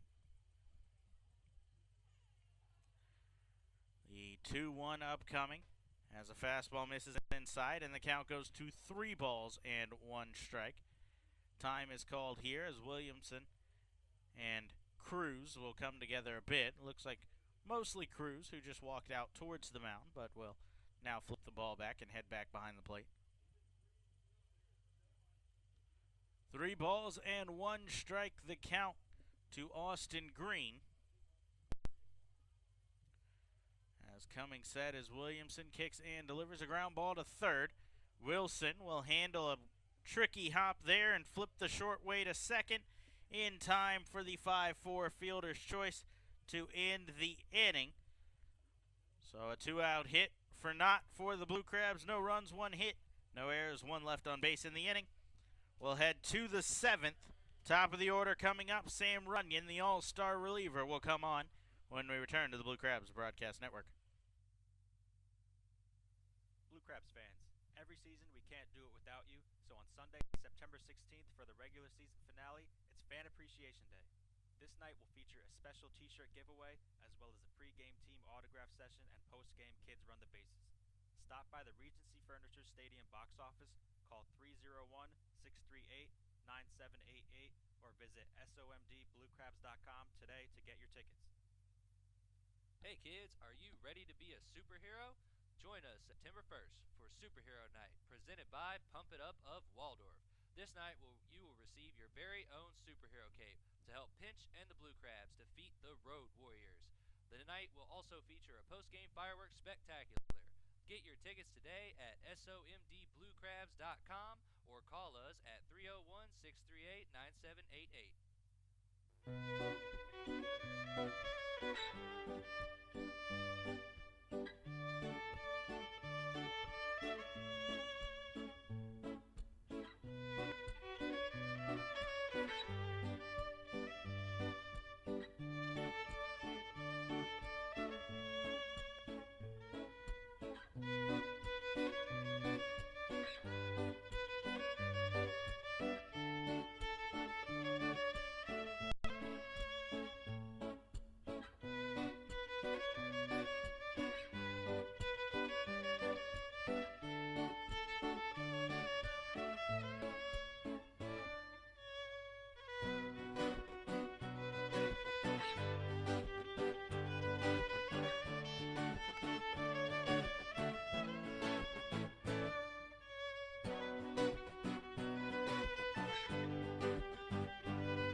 Sam Runyon, the new reliever for the Blue Crabs, as he'll face the top of the order here for York in the inning. First pitch swinging is Jared Mitchell. A pop-up behind the third base bag.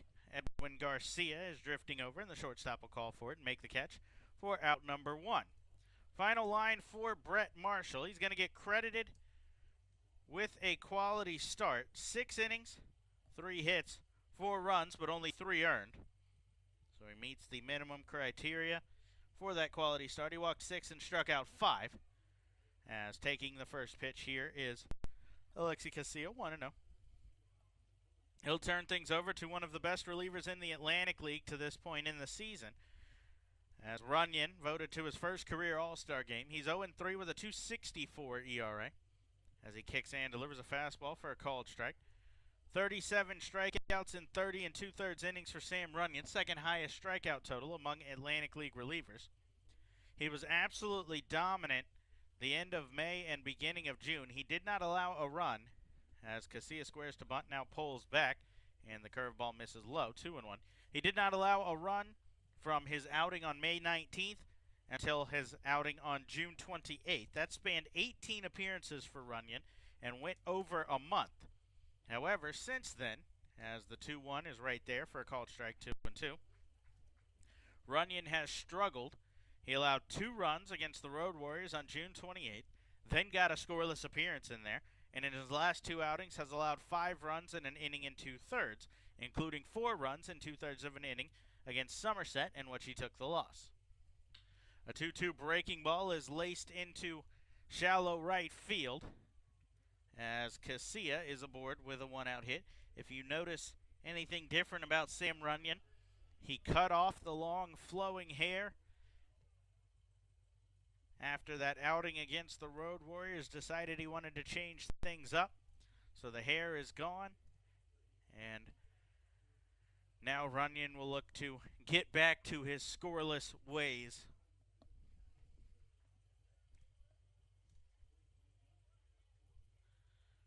The right-hander comes set for the first pitch to Wellington Dotel. Delivers a fastball for a called strike on the inside corner, 0-1.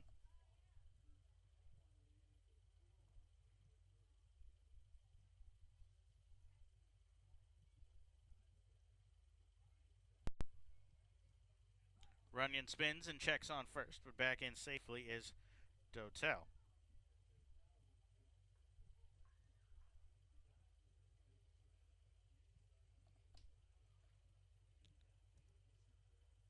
Or Casilla, excuse me, at first base. Runyon delivers a pitch to Dotel. That's a line drive into the crowd down the first base line. See if everyone's okay over there. Can't quite see. Runyon has faced the Revolution 3 times this season. He has yet to allow a base runner prior to that hit from Casilla. In 2 2/3 innings, he had 6 strikeouts of the 8 batters he faced, and a perfect ERA. A called strike 3 on a fastball here freezes Dotel on the outside corner, and Runyon picks up his 7th strikeout of a Revolution batter this year, and out number 2 here in this 7th inning.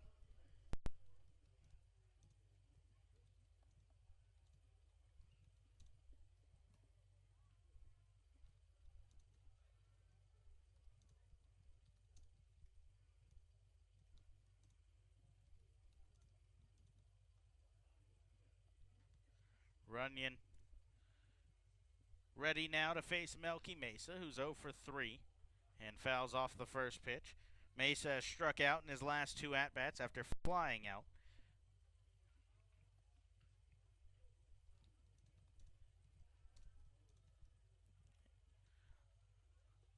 Mesa was 2 for 5 with the home run, a solo shot last night, and then he singled in a run and scored a run in that 6th-run 7th. A check on first again, as back in standing is Casilla.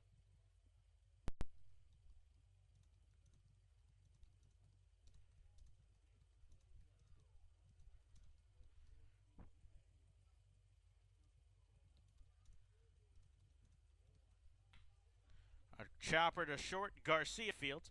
Underhand flip to second to Nina covering, and that will retire the side here in the top of the 7th.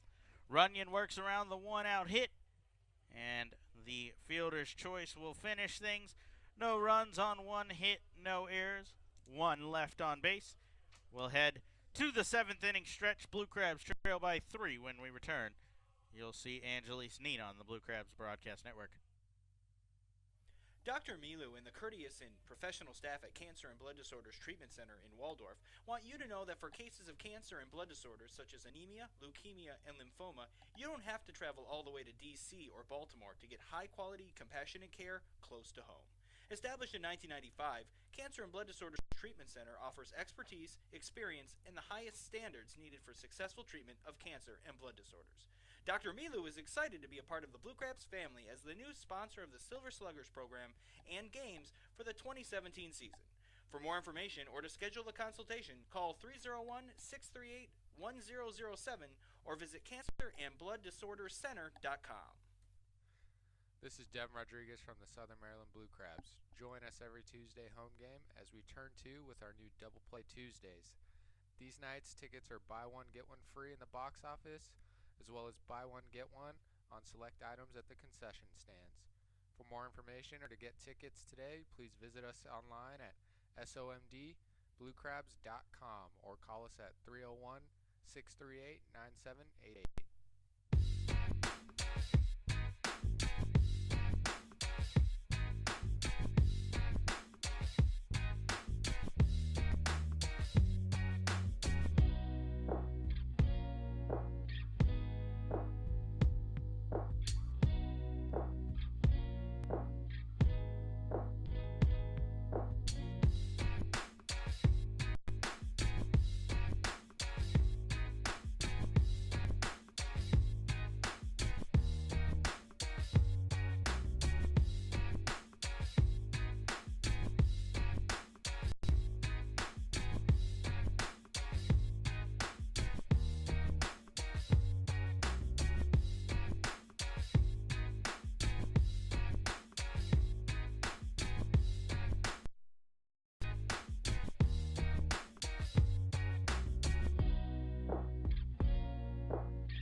Hey, this is Ryan Strasburger, and you're listening to the Blue Crabs Broadcast Network.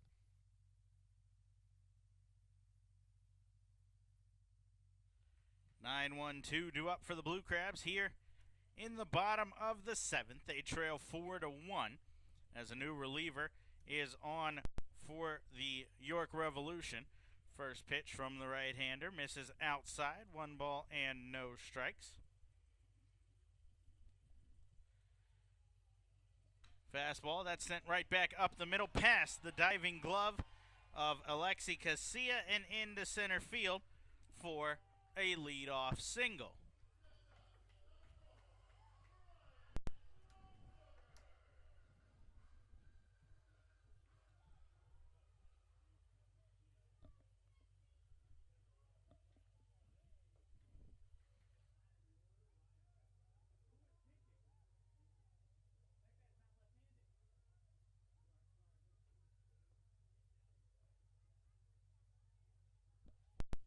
First pitch to Ryan Strasburger, bounces low, 1 ball and no strikes.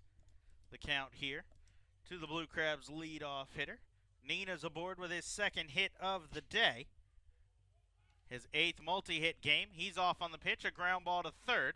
The hit and run will prevent the double play as Nina is in standing at second, so Wilson's only play across the diamond to first for out number 1. The new pitcher, by the way, is Devin Watts for the Revolution. He comes on after 6 strong innings from Logan Williamson, who put himself in position for a win. 6 innings, 7 hits, 1 earned for Williamson. He walked 2, struck out 2 as well. Or 6 hits, excuse me, for Williamson. As a fastball is a called strike here to Edwin Garcia. The right-hander Watts, 6 foot, 205 pounds, out of Mooresville, North Carolina. Pitch misses low, 1-1 goes the count. The 23-year-old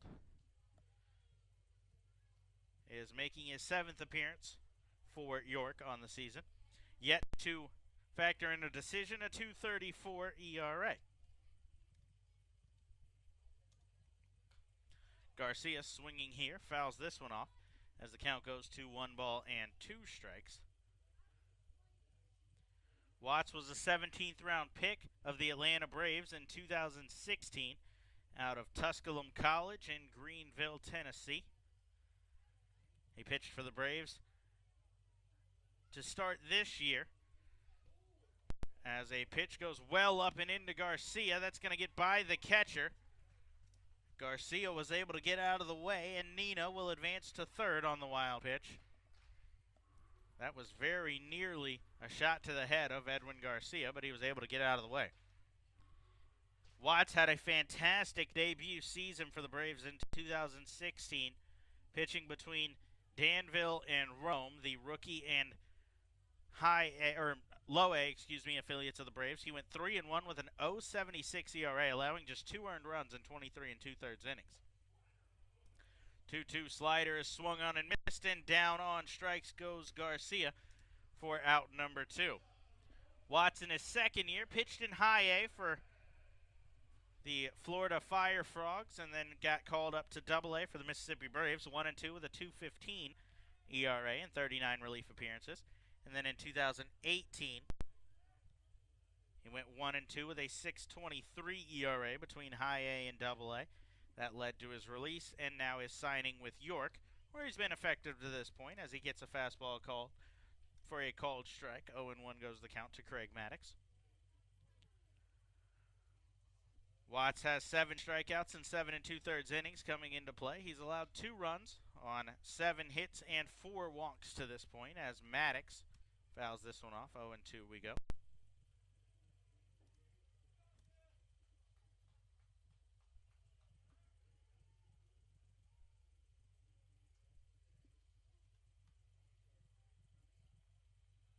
Watts steps off the back of the rubber here and will reset prior to the 0-2 to Maddox. 90 feet away is Nina from adding a run to the Blue Crabs total and cutting into the deficit. Ryan Chafee's ready to go in the bullpen. He'll likely take over for Sam Runyon.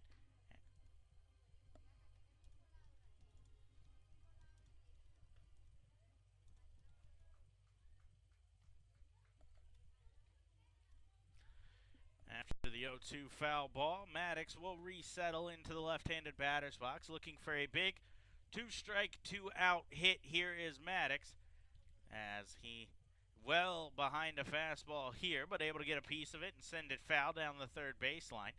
Good job to stay alive there from Craig Maddox, as very easily could have gotten caught off guard by that fastball. Might have been sitting on something that spins a little bit there. Nina trying to draw the attention of Watts with a hard run down the line. Does his job as the breaking ball gets away from Watts. And Nina will come across to score on the wild pitch. A very good job from Angelis Nina as he took off from third. A couple of hard steps as Watts was coming set. The right-hander then stared him directly down as he retreated to the third base bag and proceeded to spike a curveball. So Nina draws his attention, maybe takes it off of Matt, and it cost Watts a run as Nina cuts the deficit to 4-2. Watts responds with a fastball, swung on and missed on by Maddox, and back-to-back strikeouts in the inning for Watts, but not before Nina comes around to score on the wild pitch. 1 run, 1 hit, no errors. Nobody left on base in a 4-2 game now. Ryan Chafee will look to keep it right there. Michael Burgess leads things off in the top of the 8th when we come back to the Blue Crabs Broadcast Network. Hey, this is Shane Watson, and you're listening to Blue Crabs Broadcast Network. Blue Crabs fans, Vicelli Pizza, known to have the best pizza in town, is offering you 20% off your order. That's right, 20% off. Just use code 779 to take advantage of this limited time offer. Vicelli offers pizzas, pastas, subs, wings, salads, and more. You can place your order for pickup or delivery online at Vicelli Pizza, VOCELLI.com, or call 301-705-5858, as well as visiting Vicelli Pizza at their Waldorf location, 11850 Park Waldorf Lane. Vicelli Pizza, delivering classic Italian quality. Shopping for groceries in a clean, friendly store? That's smart. Shopping for groceries in a clean, friendly store and saving some money while you're doing it? That's wise. At Wise Markets, you'll find all your favorite brands at prices you'll appreciate. That means more meat for less money, more dinner for less dinero, and more milk for less moolah. Stop by a Wise Market today. Eat better, spend less. That's wise.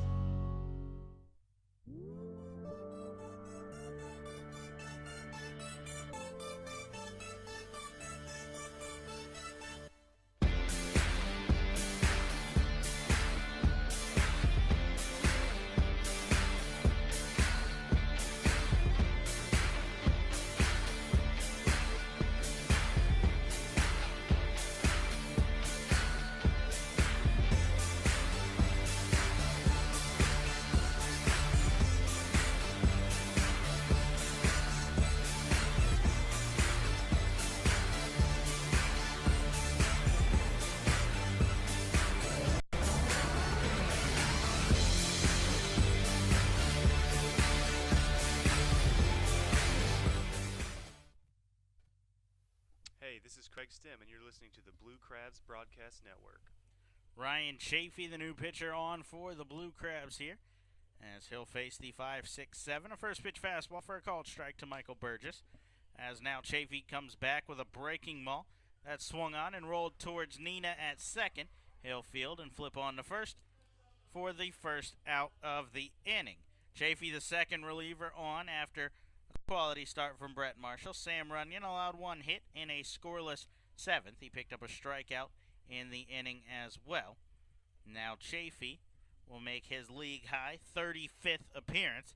Him and Runyon the top 2 in the league as far as appearances this year. 35 now for Chafee, 33 for Runyon. The first pitch to Zach Wilson misses outside. 1 ball and no strikes. Chafee 2-0 with a 4.54 ERA. He's 3 for 3 in save opportunities as well. Command has been an issue for Chafee at times. 18 walks in 31 2/3 innings to just 26 strikeouts. But he's settled down as of late, has dropped that ERA a lot after letting it rise a bit early in the season. It got as high as near 15 at one point, sat around 7 or 8 for a while, but has dropped now with 7 straight scoreless appearances coming into this one. Looking to make it 8 as Wilson fouled off the 2-0, so Chafee winds for the 2-1 now. Kicks in, delivers fastball right on the outside corner. Will even the count at 2-2.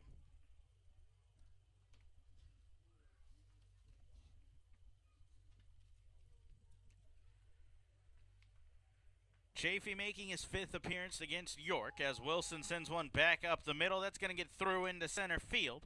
And a one-out single from Zach Wilson as he's aboard for the 3rd time tonight. Chafee's allowed just one base runner prior to that hit from Wilson. 4 innings pitched. He's walked 1, struck out 3 against York. That's the first hit he's allowed. So now him and Runyon have allowed their first hit of the season to York.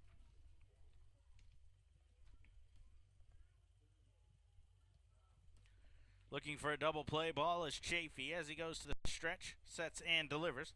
First pitch fastball called strike to Ryan Dent. And the count goes to no balls and 1 strike. York has made the most of 6 walks that were issued by Brett Marshall, as they have just 4 runs on 5 hits. On the other side, the Blue Crabs 2 runs on 7 hits. They've stranded a number of runners in scoring position tonight. You look through, and Edwin Garcia was left on second in the 1st inning.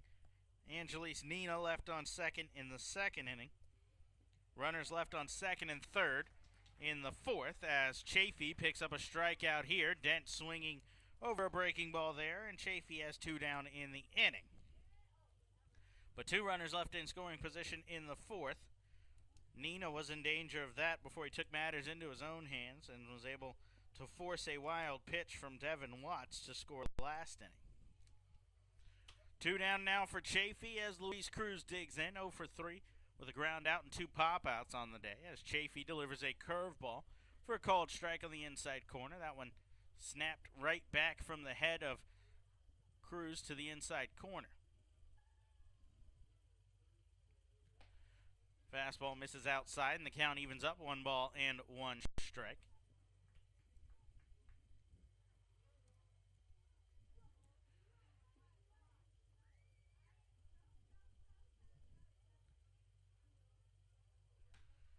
Swinging here is Cruz, a fly ball to right field. Sonko has a read on it, and he'll make the catch to retire the side. Chafee, much like Runyon, works around a 1-out hit. No runs, 1 hit, no errors, 1 man left on base in the inning. Blue Crabs trail by 2. They've got 6 outs to get it tied up or win the game. Frank Martinez, Devin Rodriguez, and Corey Vaughn, the trio of all-stars, when we return on the Blue Crabs Broadcast Network. Hilltop Signs and Graphics is the official signage partner of the Southern Maryland Blue Crabs this 2018 season and specializes in custom signage, vehicle wraps and decals, site lighting, and much more. Since 1992, Hilltop's top priority has been providing customers in the DMV area with the highest quality product. Call today at 301-373-7878 to start your project or visit hilltopsignsmd.com for more information. Hilltop Signs and Graphics, where design, fabrication, and installation is our expertise. Blue Crabs fans, your group of 20 or more can join us all season long with any of our several group hospitality areas at Regency Furniture Stadium. Our spacious and modern amenities can entertain your group starting at just $10 per person. The open-air picnic pavilion, upscale Legends Club, or luxury suites provide the backdrop for great nights at the ballpark. Call group sales at 301-638-9788 for more info or to book your group today.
Another new pitcher on for the Revolution. It's the hard-throwing right-hander, Jalen Peguero, who will take over here in the bottom of the 8th.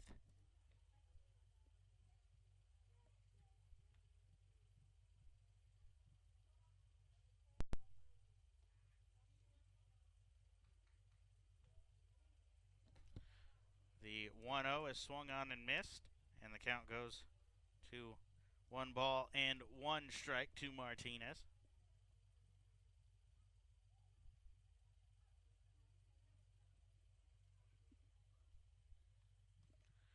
Martinez is yet to reach base tonight, but he switches to the left side for the first time.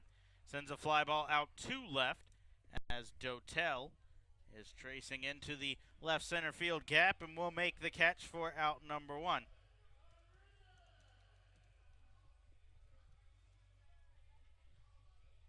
That'll bring in Devin Rodriguez. Rodriguez singled in a run in the first, was hit by a pitch in the 4th.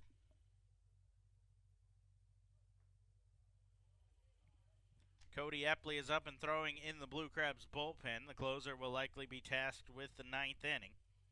He can work in back-to-back games after having plenty of rest coming into play today. As Rodriguez with a big swing on the first pitch, but behind a fastball, 0-1. And with the All-Star break upcoming, even if Epley works in back-to-back games prior to it, he'll have plenty of rest from there.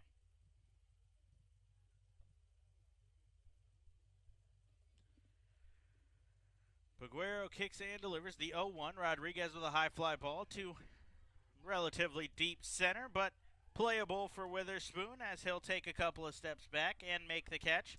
Back-to-back flyout start the night for Peguero. The right-hander out of the bullpen, 15th appearance for York. He's 0-1 with a 3.43 ERA. 7 runs in 18 1/3 innings. The Blue Crabs have seen Peguero as they handed him his only loss on the season. In 2 2/3 innings against Southern Maryland, he's given up 4 hits, walked 1, and 3 earned runs as he misses the first pitch to Vaughn, 1-0. He's 0-1 with a 10.13 ERA.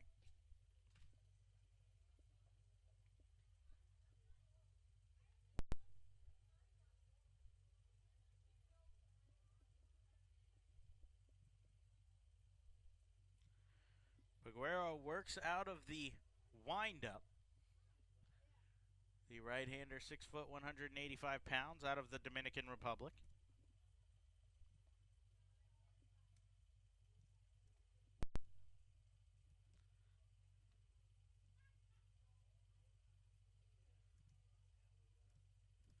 The 1-0 fastball misses high and inside. 2 balls and no strikes goes the count on Vaughn.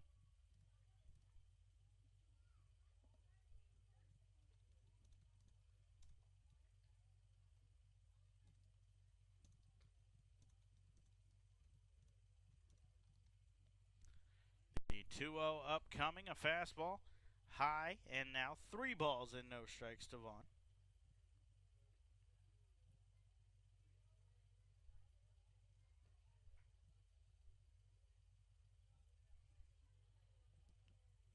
So now Peguero well behind Vaughn. See if he might have the green light here as he kicks and delivers. He does not have the green light, taking all the way, and the count goes to 3 balls and 1 strike.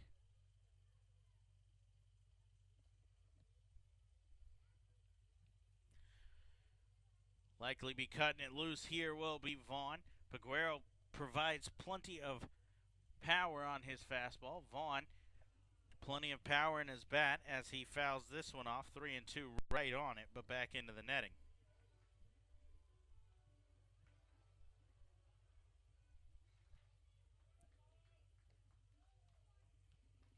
Epley continuing to loosen up in the Blue Crabs bullpen. As Peguero's got the count full to Vaughn here.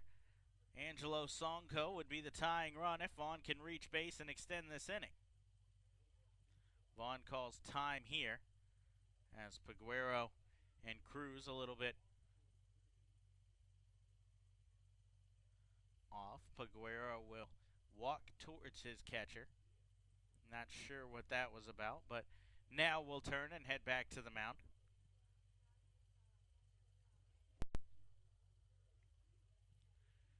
Peguero with a long look in again, as him and Cruz can't get on the same page, and Vaughn will call time once more.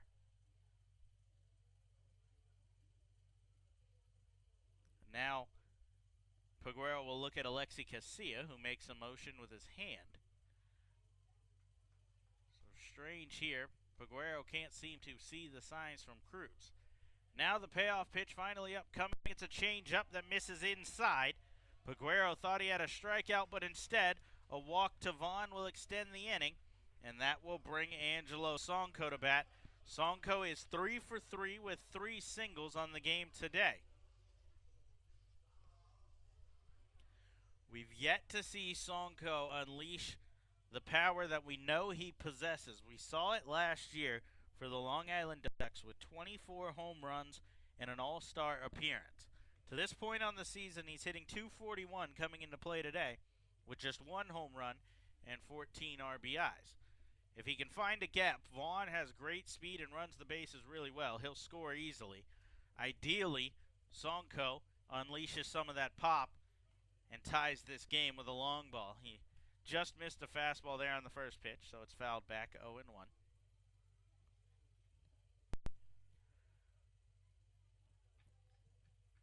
Sonko digs in the left-handed batter's box here as Peguero comes set. He's in the stretch now. Delivers a changeup, pulls the string there, and Sonko out in front of it.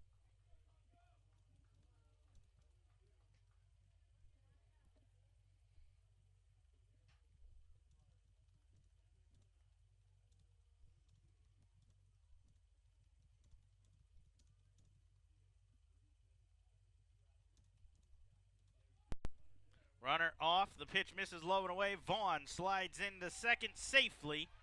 And now Corey Vaughn is in scoring position where he could score on a single from Sonko if the left-hander is able to find the outfield for his 4th hit of the night. For Corey Vaughn, that's his 7th stolen base, 2nd highest total on the team. He's 7 for 9 swiping bags this year. So highly likely going to have another double-digit tally home run and stolen base season as the pitch misses low here to Peguero, 2-2. Last year, Vaughn had 13 home runs and 17 stolen bases. He's already at 11 home runs, so very likely going to pass his home run total from last year. The stolen base total is going to be a little harder to catch. It'll take a big second half in that category for Vaughn, but could easily get there. 2-2 with 2 outs and a man on second upcoming to Sonko. A fly ball out towards shallow left. Dotel coming on, and he'll make the catch to retire the side here in the 8th. Peguero gets a man in scoring position after a 2-out walk, but is able to work around it. No runs, no hits, no errors. 1 man left on base. And now a 4-2 score as we'll head to the 9th. Cody Epley will face the 9-1-2. Looking to keep the score right where it is the Blue Crabs closer when we return on the Blue Crabs Broadcast Network. Washington sports fans, rock your red, wear your curly W's, and break out your burgundy and gold for Washington Sports Night on Friday night, August 10th. That night, there will be a special Washington Sports t-shirt giveaway for the first fans in attendance, so arrive early, and don't miss a special appearance by the racing presidents from Nationals Park. To get your tickets today, stop by the E-Trepid box office, visit somdbluecrabs.com, or call 301-638-9788. Join our team every Friday home game as we honor those who serve our country by remembering everyone deployed. Every Red Friday, the team will wear military-inspired jerseys brought to you by Fairway Independent Mortgage Corporation. All active and former military members receive $5 tickets with their military ID. For more information or to get tickets today, please visit us online at somdbluecrabs.com or call us at 301-638-9788.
This is Cody Epley, and you're listening to the Blue Crabs Broadcast Network.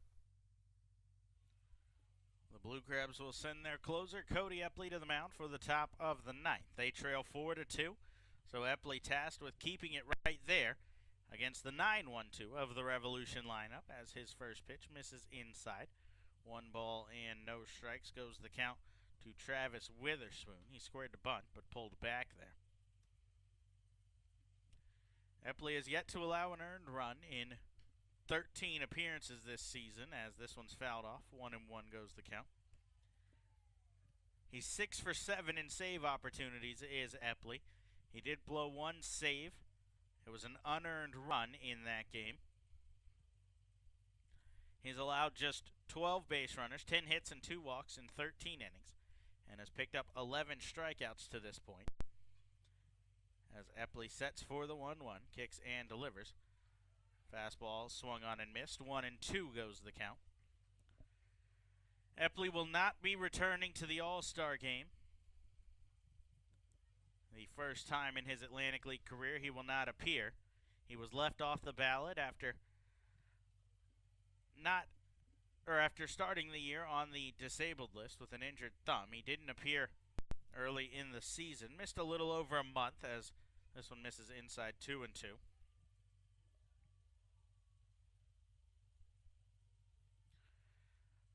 But since his return, Epley has been his typical dominant self for the Blue Crabs and has shut the door in the 9th inning of mini games. This one swung on and missed, as down on strikes goes Witherspoon. Epley picks up his 12th strikeout of the season. Epley was an All-Star in 2015, 16, and 17, representing the Freedom Division in all 3 of those and pitching in all 3 of those. He's never allowed a run in the All-Star game.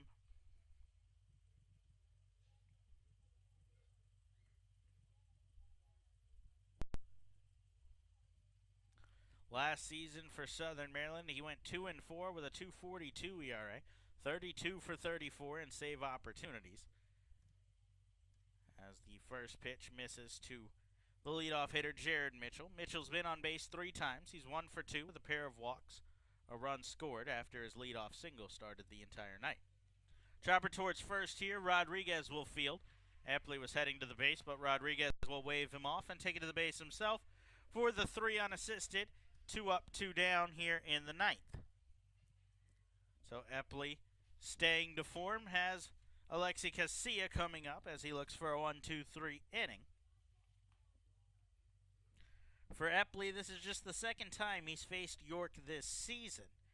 He pitched in another non-save opportunity against the Revolution and allowed 1 hit but picked up a strikeout in that inning. Casilla digs in.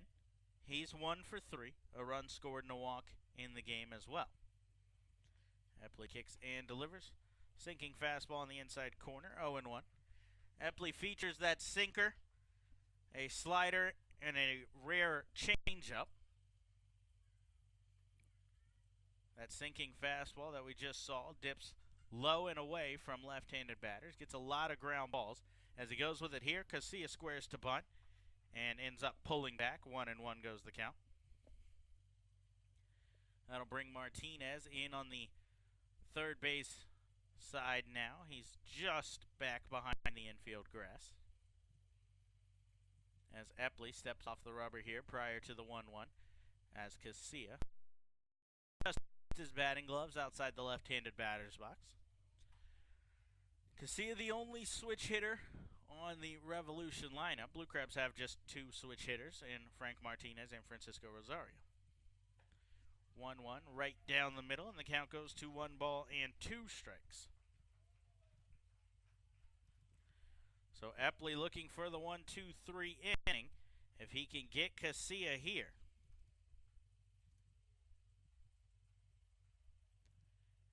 Epley will now step off the back of the rubber and reset again.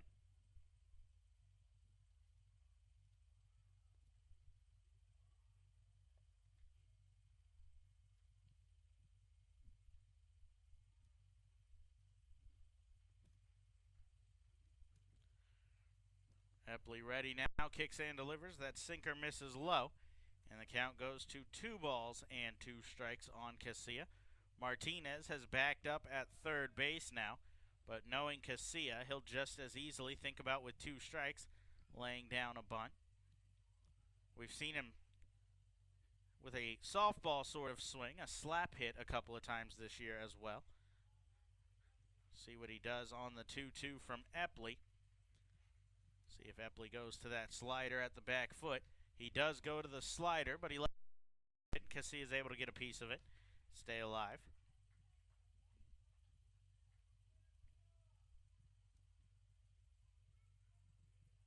So 2 balls, 2 strikes, 2 outs. Revolution with a 4-2 lead in the game. A lead tonight would ensure that they remain in first place 2 games into the second half of the season, and ensure that they're at least tied for the second half Freedom Division lead heading into the All-Star break, as Epley misses low and inside. 3 balls and 2 strikes goes the count. Lancaster with a 5-2 lead over New Britain. Somerset with a 2-0 lead over the Road Warriors, and the Sugarland Skeeters fall to 0-2 on the second half as Long Island has wrapped up a 7-5 win at Bethpage Ballpark. Payoff pitch here from Epley. That's chopped up the middle. Epley will take it himself. An underhand toss to Rodriguez. A 1-2-3 frame for the Blue Crabs closer. No runs, no hits, no errors, nobody left on base. 2 to tie, 3 to win. In the bottom of the 9th, Austin Green, Angelise Nina, and Ryan Strasburger will look to get the offense going when we come back on the Blue Crabs Broadcast Network. Friday night, July 20th, we celebrate our favorite blue furball Pinch with his very own brace face bobble belly, brought to you by Waldorf Orthodontics. This one-of-a-kind giveaway will only be available at the front gates while supplies last, so make sure you get there early to see the Blue Crabs face the Lancaster Barnstormers. To ensure your seat today, visit somdbluecrabs.com or call us at 301-638-9788. TN Bose Heating and Air Conditioning is proud to present Fans for Our Fans at Regency Furniture Stadium once again this 2018 season. When the temperature at game time is expected to be a scorcher, TN Bose will do what they do best, keep you always the right temperature, by providing hand fans to the first 200 guests entering the stadium that day. Learn more about their technologically advanced AeroSeal duct sealing procedure online at tnbose.com. TN Bose for all your air conditioning and heating needs. Blue Crabs fans, your group of 20 or more can join us all season long with any of our several group hospitality areas at Regency Furniture Stadium. Our spacious and modern amenities can entertain your group starting at just $10 per person. The open-air picnic pavilion, upscale Legends Club, or luxury suites provide the backdrop for great nights at the ballpark. Call group sales at 301-638-9788 for more info or to book your group today.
Hey, this is Cash Beecham, and you're listening to the Blue Crabs Broadcast Network. 8-9-1 up for the Blue Crabs here, as they need 2 to tie it, 3 to win it in the bottom of the 9th.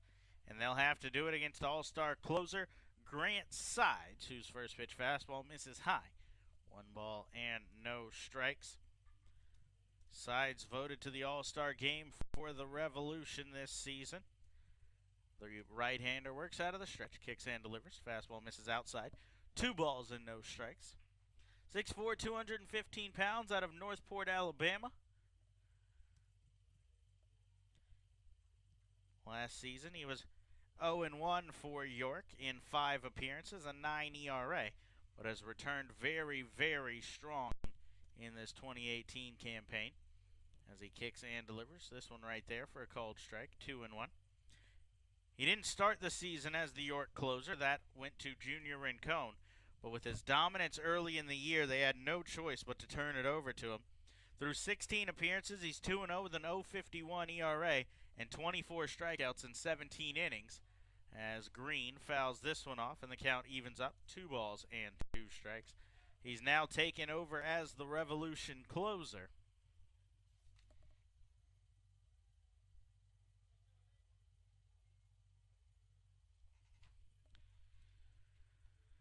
Sides a product of the Cleveland Indians system. He was drafted in the 12th round by the Indians out of Samford University. As the 2-2 is swung on and fouled back into the net. He pitched for the Indians from 2011 to 2016. 2017, he began the year with the Arizona Diamondbacks double and AAA affiliates before joining the Kansas City T-Bones and then the York Revolution. Sides has 40 saves in his career. His single season high was 2015. He put up 7 in High A Lynchburg and 1 in Double A Akron as Green fouls one off to stay alive. So 8 in total. Highly likely will surpass that total this season with the Revolution. Hoping that the Blue Crabs don't give him his 7th tonight, as Austin Green is battling to lead things off. See if he can reach base and get the tying run up to the plate. Sides comes set at his shoulders for the 2-2 and delivers a fastball swung on and missed. And down on strikes goes Green. That's the 5th strikeout for the Revolution pitching staff tonight.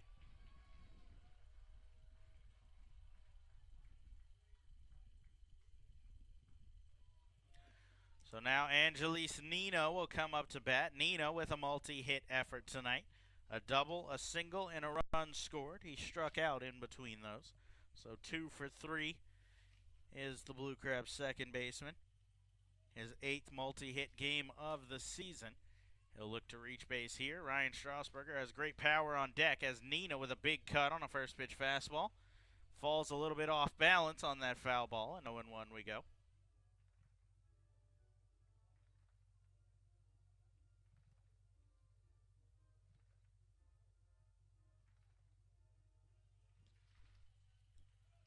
Nino will adjust his batting gloves on his walk back to the right-handed batter's box. By the time his swing was done, he had fallen all the way across towards the York dugout. Sides ready now for the 0-1. Kicks and delivers. This one will hit the knob of the bat as it came inside, and a foul ball here from Nina. He didn't even really flinch, but he didn't get the bat out of the way of the fastball, and it catches the underside of it, and now 0-2 goes the count.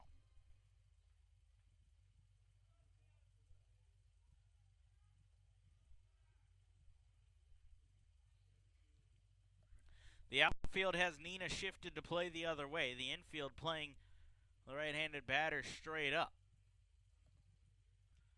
Sides ready for the 0-2 as he comes set. Long look in, now delivers an elevated fastball, swung on and missed, and back-to-back strikeout swinging as the Blue Crabs have been unable to lay off the high fastballs up in their eyes from Sides, and he's got 2 down here in the inning with Ryan Strasburger digging in as the last hope.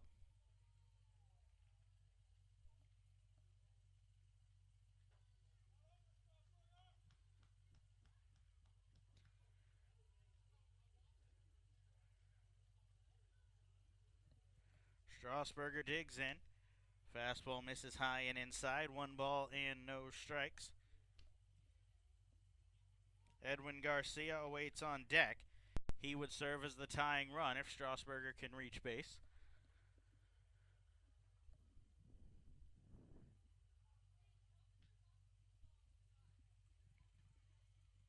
Sides come set for the 1-0 to Strasburger. He kicks and delivers a fastball up in the eyes of Strasburger, right at him, and he'll duck out of the way. 2 balls and no strikes we go.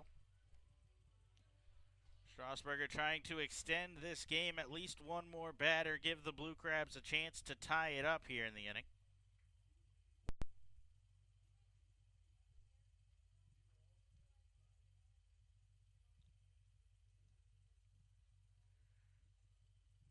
Sides taking his time getting back in on the mound prior to the 2-0.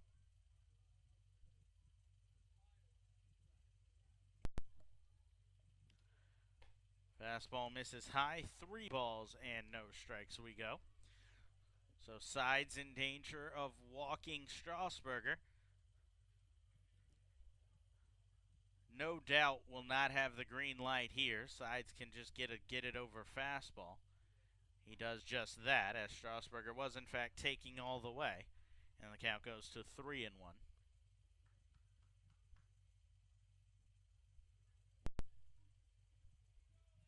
Garcia waits on deck. He's 1 for 3 on the night. Hoping for his chance as Sides delivers a fastball. That will miss high out of the zone, and Strasburger is aboard with a 2-out walk. So he gets the job done to extend the game, and that brings in Edwin Garcia. Garcia looking for his 15th multi-hit game.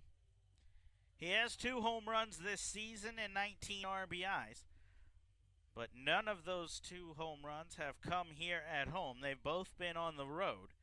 Now would be a good time for that first home run of the year. Sides come set for the first pitch to him. He goes the other way. That's going to get down in right field. On his way to third is Strasburger. Mitchell will toss it into second. And Garcia comes through with a single, his second hit of the ball game. And now the Blue Crabs have the tying run on base and the winning run at the plate in the form of Craig Maddox. Maddox has runners on the corners, 2 outs. Sides is still just 1 out away from finishing off this game. But he's got to get through Maddox. Maddox has yet to homer this season in limited time with the Blue Crabs. He has been clutch. 9 RBIs already for Craig Maddox on the year. This comes in just 11 games, including a 4 RBI game just 2 days ago. He does have some power. 12 home runs last year for New Britain. If he can find the outside of the fence here, it would be a walk-off 3-run home run. Sides first pitch bounces. That's going to get down.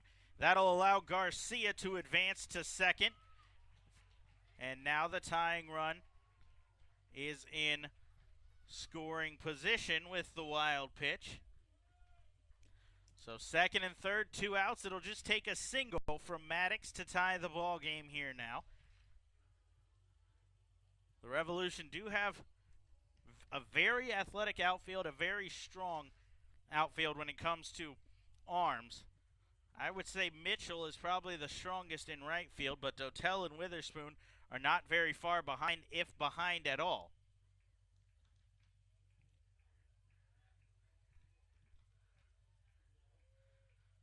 Strasburger on third. Garcia, the tying run on second. 1 ball, no strikes, the count to Maddox as Sides come set. Kicks and delivers. This pitch misses low and inside. A backhand stab from Cruz will save that from getting to the backstop. Almost back-to-back wild pitches there from Sides.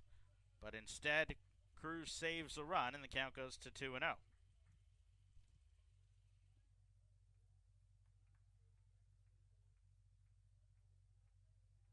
After back-to-back strikeouts started the night for Sides, a walk and a single.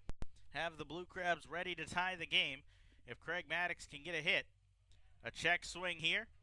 Yes, he did, and the count goes to 2-1. John Grasso behind the plate didn't even ask for help. Cruz was pointing at third base umpire Dave Speranza, but Grasso took it upon himself to make the count 2-1. That pitch was well low out of the zone, but a little anxious was Maddox as he chased it. The 2-1 is swung on. That's hit down the left field line, but tailing out of play, and the count will go to 2 balls and 2 strikes. So the Blue Crabs down to their last strike here, as Craig Maddox has to find a way to get one through the infield and bring home Strasburger and Garcia to tie the game. 2-2 the count. Sides already has 2 strikeouts in the game. He's got 26 now on the season. Very much a strikeout pitcher is Grant Sides, and he's got an opportunity for another one here. Set for the 2-2 is Sides. He kicks and delivers. This one misses wide. It'll get away from the catcher, Cruz, but not too far, and a very wise decision from Strasburger as he will hold and retreat to third to force the payoff pitch. If Strasburger takes off there and gets caught trying to swipe home, and this game ends that way, I don't know how he's able to go home tonight and sleep. So a very good decision from him to stay at third there and allow Maddox the opportunity to see a payoff pitch that has to be in the zone. I think in a different situation in this game, if that pitch maybe happens in the 6th or 7th, that Strasburger might be breaking for the plate and trying to score a run. But here in the bottom of the 9th, it's best to be safe, especially when, honestly, his run doesn't matter. The one that matters is the one behind him and Edwin Garcia at second. Ready for the 3-2 as Maddox tries to cap the 2-out rally.